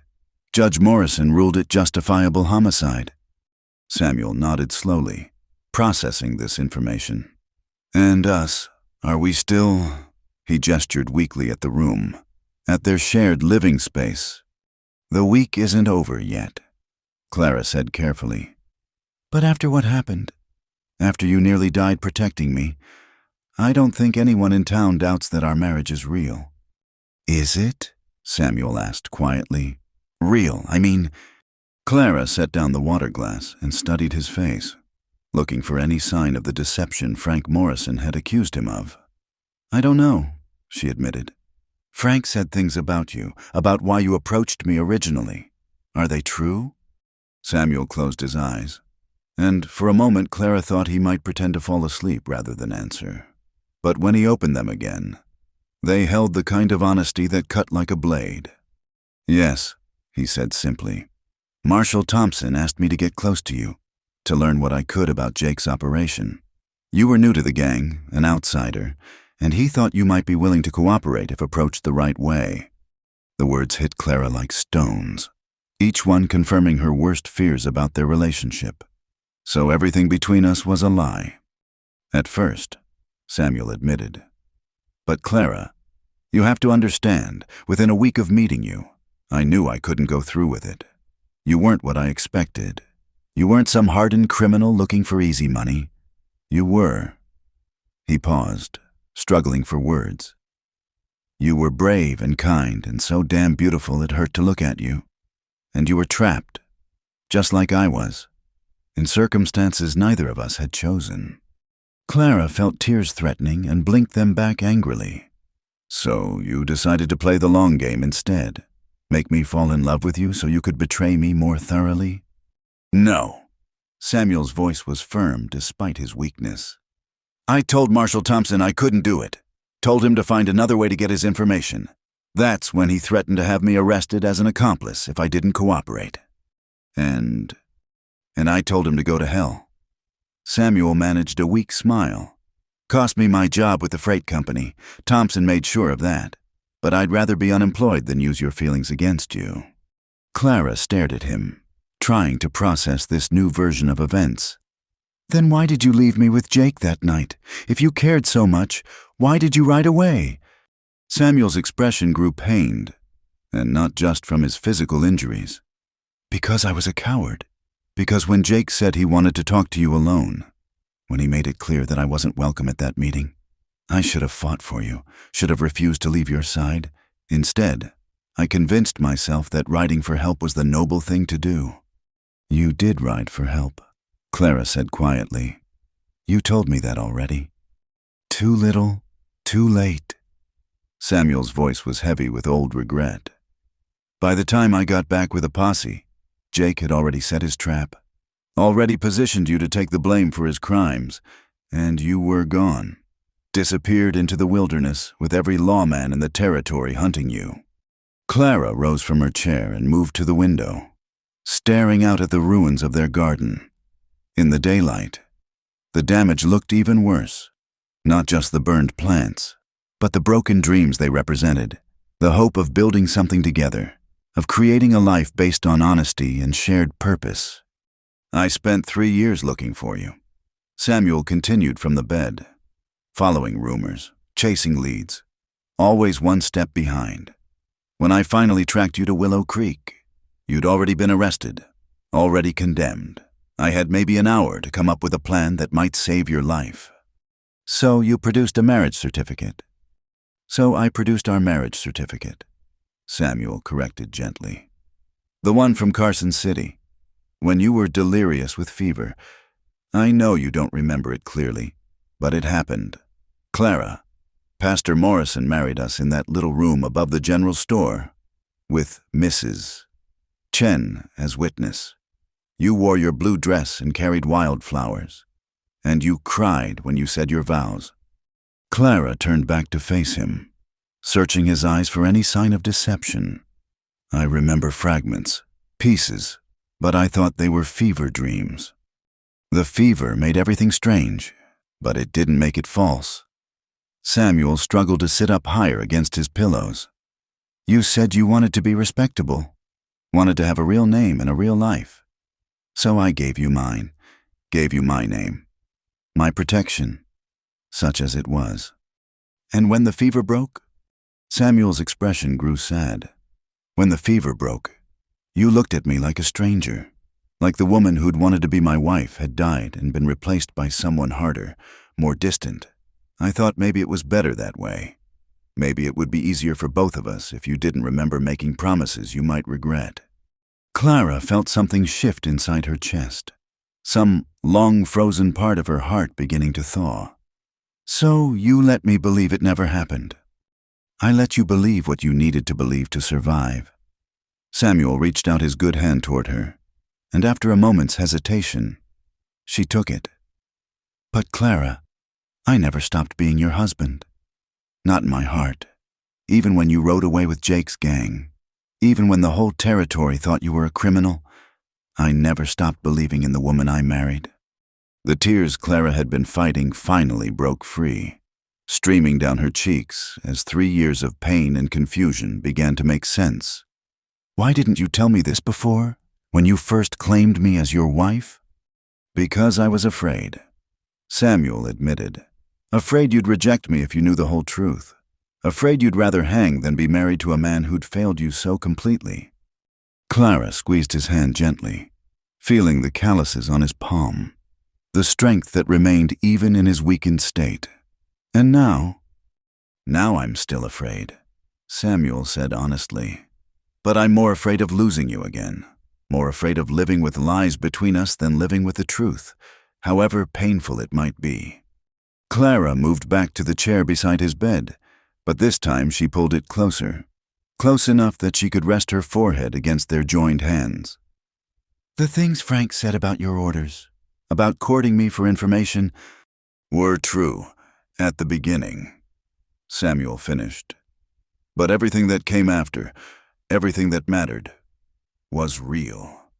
My feelings for you, my desire to protect you, my willingness to give up everything for you, that was never an act, Clara. That was never anything but true. They sat in silence for a long moment, the weight of honesty settling between them like dust after a storm. Outside, Clara could hear the sounds of Willow Creek going about its daily business, children playing, horses clopping down the main street, the distant ring of the blacksmith's hammer, normal sounds of normal life, the kind of life she'd never thought she'd be able to claim. What happens now? She asked finally. Samuel's thumb traced gentle circles on the back of her hand. That depends on you. Judge Morrison was satisfied with our performance, but the real question isn't whether we can convince others that our marriage is real. The real question is whether we want it to be. Clara looked at him, really looked at him, taking in the pallor from his recent ordeal, the lines of pain around his eyes, the way he watched her as if she might disappear at any moment. This man who'd risked everything to save her, who'd taken a bullet meant for her, who'd spent 3 years searching for her across an unforgiving territory. I want to try, she said quietly. I want to try to forgive you for the lies, and I want you to forgive me for not trusting you. I want to rebuild that garden and plant new flowers and see if we can make something beautiful grow from all this ugliness. Samuel's smile was like sunrise after the darkest night. That sounds like a proposal. Mrs. Hayes. I suppose it is. Mr. Hayes. Clara lifted their joined hands to her lips, pressing a gentle kiss to his knuckles. Will you marry me? For real this time, with both of us fully conscious and fully choosing. I thought you'd never ask, Samuel said. And despite his injuries, despite everything they'd been through, his laugh was full of joy and hope and the promise of tomorrow. Outside, the first green shoots were already pushing through the burned earth of their garden, reaching toward the light with the kind of stubborn determination that characterized all growing things. Inside, two people who'd found each other in the worst circumstances were discovering that sometimes the strongest foundations were built on the ruins of what came before. The silver ring on Clara's finger caught the afternoon light as she settled more comfortably in her chair, preparing to keep watch over the man who'd chosen to be her husband not once, but twice. And as Samuel's breathing grew deep and regular with healing sleep, Clara allowed herself to believe that sometimes, just sometimes, love could triumph over lies, and hope could bloom even in the ashes of the past. 2 years had passed since the night Frank Morrison tried to claim his bloody revenge. 2 years since Clara Hayes had stood over a dying man with a smoking gun in her hand and chosen life over death, hope over hatred. The seasons had turned in their eternal dance, and with each passing month, the small ranch at the edge of Willow Creek had transformed from a place of desperate refuge into something that could only be called home. The morning sun painted the rolling pastures in shades of gold and green as Clara stood on the front porch of their expanded house, watching Samuel work with the horses in the corral. His left shoulder would never be quite right. Dr. Warren had been correct about that, but he'd learned to compensate, to use his limitations as strengths rather than weaknesses. The way he moved now was different, more deliberate, but no less capable. "Mama Clara, look what we found!" The voice belonged to 7-year-old Thomas Chen, whose Chinese mother had died of consumption the previous winter and whose white father had abandoned him rather than face the stigma of a mixed-race child. Thomas came running across the yard now, his black hair gleaming in the sunlight, followed closely by 12-year-old Mary Sullivan, whose red hair and freckled face told the story of Irish immigrants who died in a wagon accident 6 months past. "What is it, sweetheart?"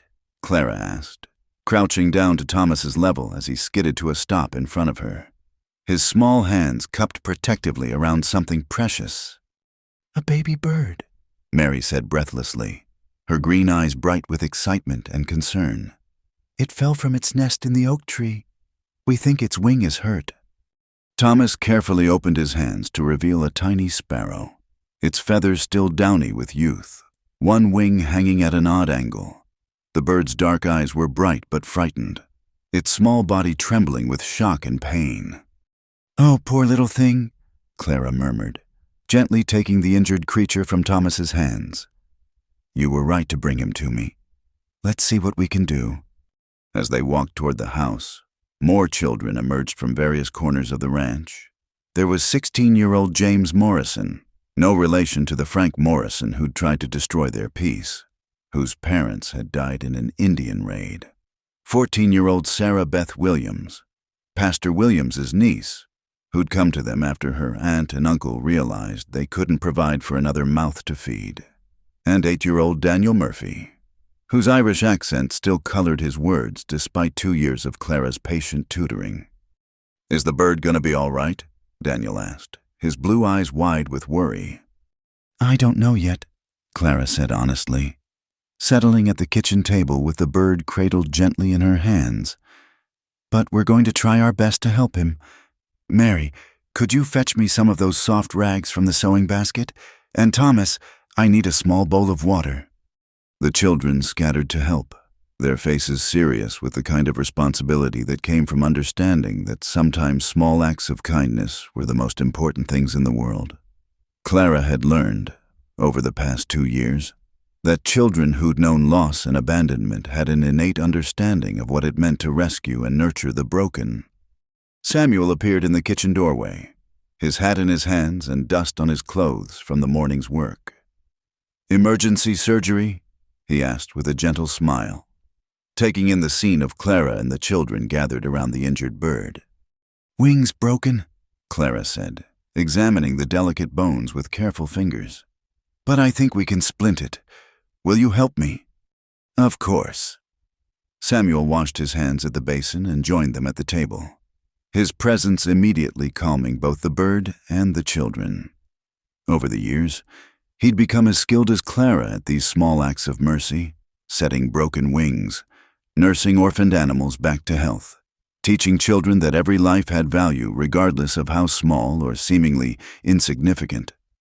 Working together with practiced efficiency, they fashioned a tiny splint from thin strips of wood and soft fabric, securing the bird's wing in a position that would allow the bones to heal properly. The sparrow seemed to sense their good intentions, remaining still throughout the procedure, its bright eyes watchful but unafraid. "There," Clara said finally, settling the bird in a small basket lined with a soft cloth. "Now he needs rest and quiet and good food. In a few weeks, if we're lucky, he'll be ready to fly again." "Can we name him?" Sarah Beth asked hopefully. "I think that would be perfect." Samuel said, "What should we call him?" The children debated seriously for several minutes before settling on Hope, a name that made Clara's chest tight with emotion she couldn't quite name. Hope, such a simple word, but one that carried the weight of everything they'd built here, everything they'd chosen to believe in despite the darkness of their respective pasts. As the children dispersed to their various chores and lessons, Clara and Samuel remained at the kitchen table, the basket with its precious cargo between them. Through the window, Clara could see the garden they'd rebuilt after Frank Morrison's attack, no longer the small plot they'd started with, but a sprawling testament to persistence and faith. Vegetables and flowers grew side by side in glorious profusion, proof that beauty and utility could coexist, that something destroyed could be rebuilt stronger than before. "Pastor William stopped by yesterday while you were in town," Samuel said, his fingers absently stroking the rim of his coffee cup. "He wanted to know if we'd consider taking in another child, a girl from back east whose family died of cholera on the wagon train." Clara looked at him, reading the question in his brown eyes. "How old?" 5, too young to be left at the territorial orphanage. Too traumatized to be placed with strangers who might not understand what she's been through. Clara nodded slowly. They'd started taking in children almost by accident. First Thomas, when his mother died and his father disappeared. Then Mary, when the wagon accident left her alone in the world. Each new arrival had been a conscious choice, a decision to open their hearts and home to another lost soul. Now their ranch was home to 6 children ranging in age from 8 to 16, a collection of young people who'd found family in the most unlikely of places.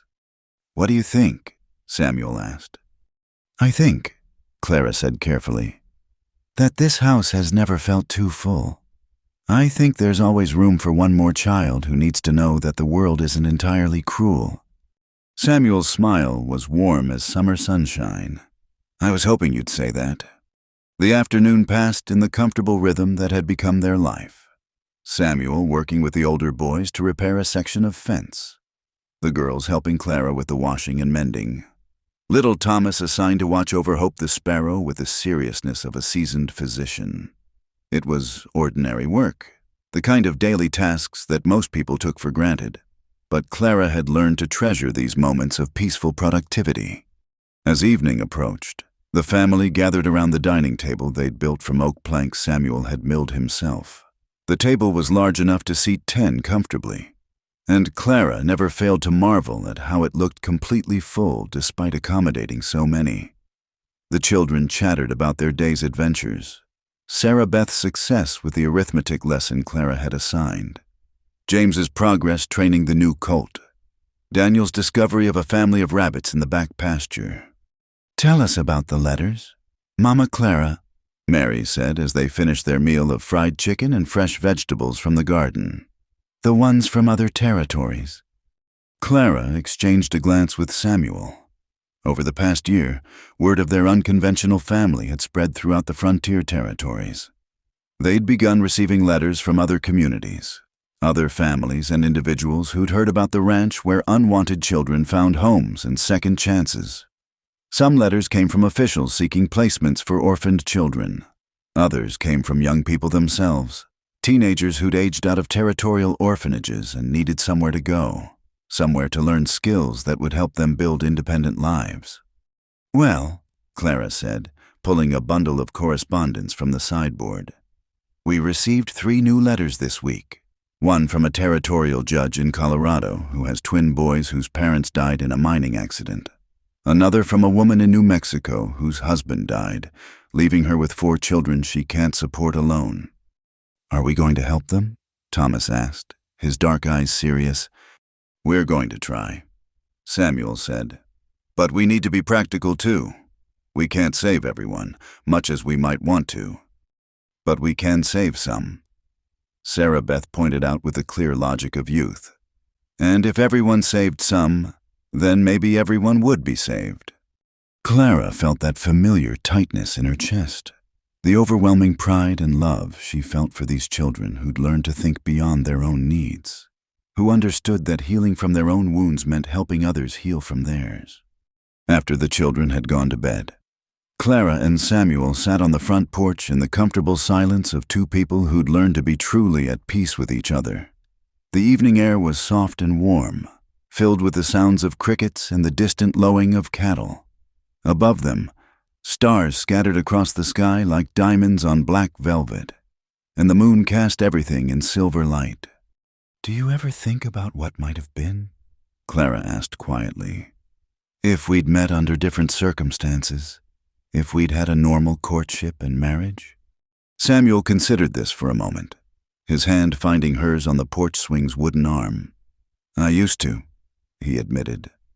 "In the early days, when you were still recovering from everything that had happened. I used to wonder if we might have been happier if we'd met at a church social or a town dance, like normal people. And now? Now I think we got exactly what we needed, when we needed it." Samuel's thumb traced the familiar path across her knuckles, a gesture that had become as natural as breathing. "We weren't normal people, Clara. We were both broken in our own ways, both carrying guilt and regret that might have made a normal relationship impossible.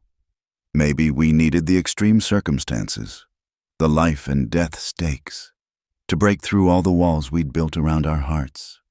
Clara nodded, understanding what he meant. She'd been thinking about this more and more lately, how their love had been forged in desperation and tempered by violence. How they'd learned to trust each other not through gentle courtship, but through choosing each other again and again when the stakes were highest. "Besides," Samuel continued with a gentle smile, "if we'd met at a church social, we never would have built this." He gestured toward the house behind them, toward the children sleeping safely within its walls, toward the garden and the pastures and the life they'd created from nothing but determination and faith. "The ranch?" "The family," Samuel corrected. "All of it. The ranch is just wood and stone and earth. But this, what we've built here, the way we've turned our own healing into a source of healing for others, this is something that could only have come from people who understood what it meant to be lost." Clara leaned against Samuel's shoulder, breathing in the familiar scent of him, leather and soap and something indefinably masculine that had become synonymous with safety and home. "I love you," she said simply. Words that had taken her months to say the first time, but now came as naturally as prayer. "I love you too," Samuel replied, pressing a kiss to the top of her head. "I love our children. I love our life. I love what we've managed to build from all the broken pieces." In the distance, a night bird called out across the pastures. Not a sparrow like the one they'd rescued that morning, but something larger, stronger, its voice carrying notes of freedom and wild joy. Clara thought about Hope, sleeping in his basket in the kitchen, healing from his injuries with the patient faith of all small creatures. In a few weeks, he'd be strong enough to fly away, to return to the sky where he belonged. Some of their children would do the same eventually. James was already talking about homesteading his own land when he turned 18. Sarah Beth had expressed interest in becoming a teacher, following in the footsteps of the woman who'd given her a second chance at childhood. They would grow up and move on and build lives of their own, carrying with them the lessons they'd learned about resilience and kindness and the possibility of healing. And new children would come to take their places, wounded young souls who needed to learn that the world contained more than cruelty and abandonment. The cycle would continue, season after season, year after year. A living testament to the idea that sometimes the greatest victories were measured not in territory conquered or enemies defeated, but in small acts of love repeated day after day until they became something larger than themselves. "Come on," Samuel said, standing and offering Clara his hand. "Let's go check on our little patient and then get some sleep. Tomorrow we'll start planning how to expand the house again. I have a feeling we're going to need more room soon." Clara took his hand and allowed him to pull her to her feet, marveling as she always did at how right this felt, his touch, his presence, the easy partnership they'd built from the ashes of their separate tragedies. They'd been broken people when they found each other, but they'd learned that sometimes broken things, when mended with care and patience, became stronger than they'd ever been whole. Inside the house, Hope slept peacefully in his basket, his tiny chest rising and falling with the rhythm of healing. Around him, the sounds of a large family settling into sleep created a symphony of contentment.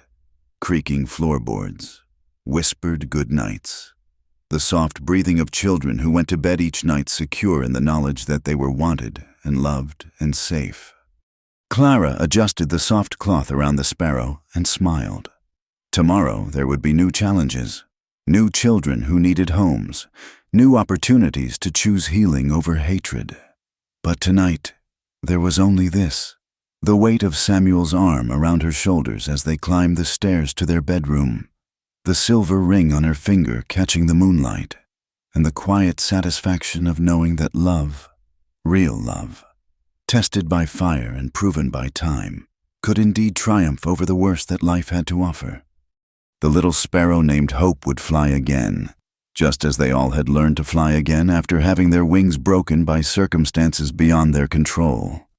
And perhaps that was the greatest miracle of all, not the healing itself, but the faith to keep trying, the courage to keep believing that tomorrow might be better than today, that love might be stronger than loss, that home could be found even in the most unlikely of places.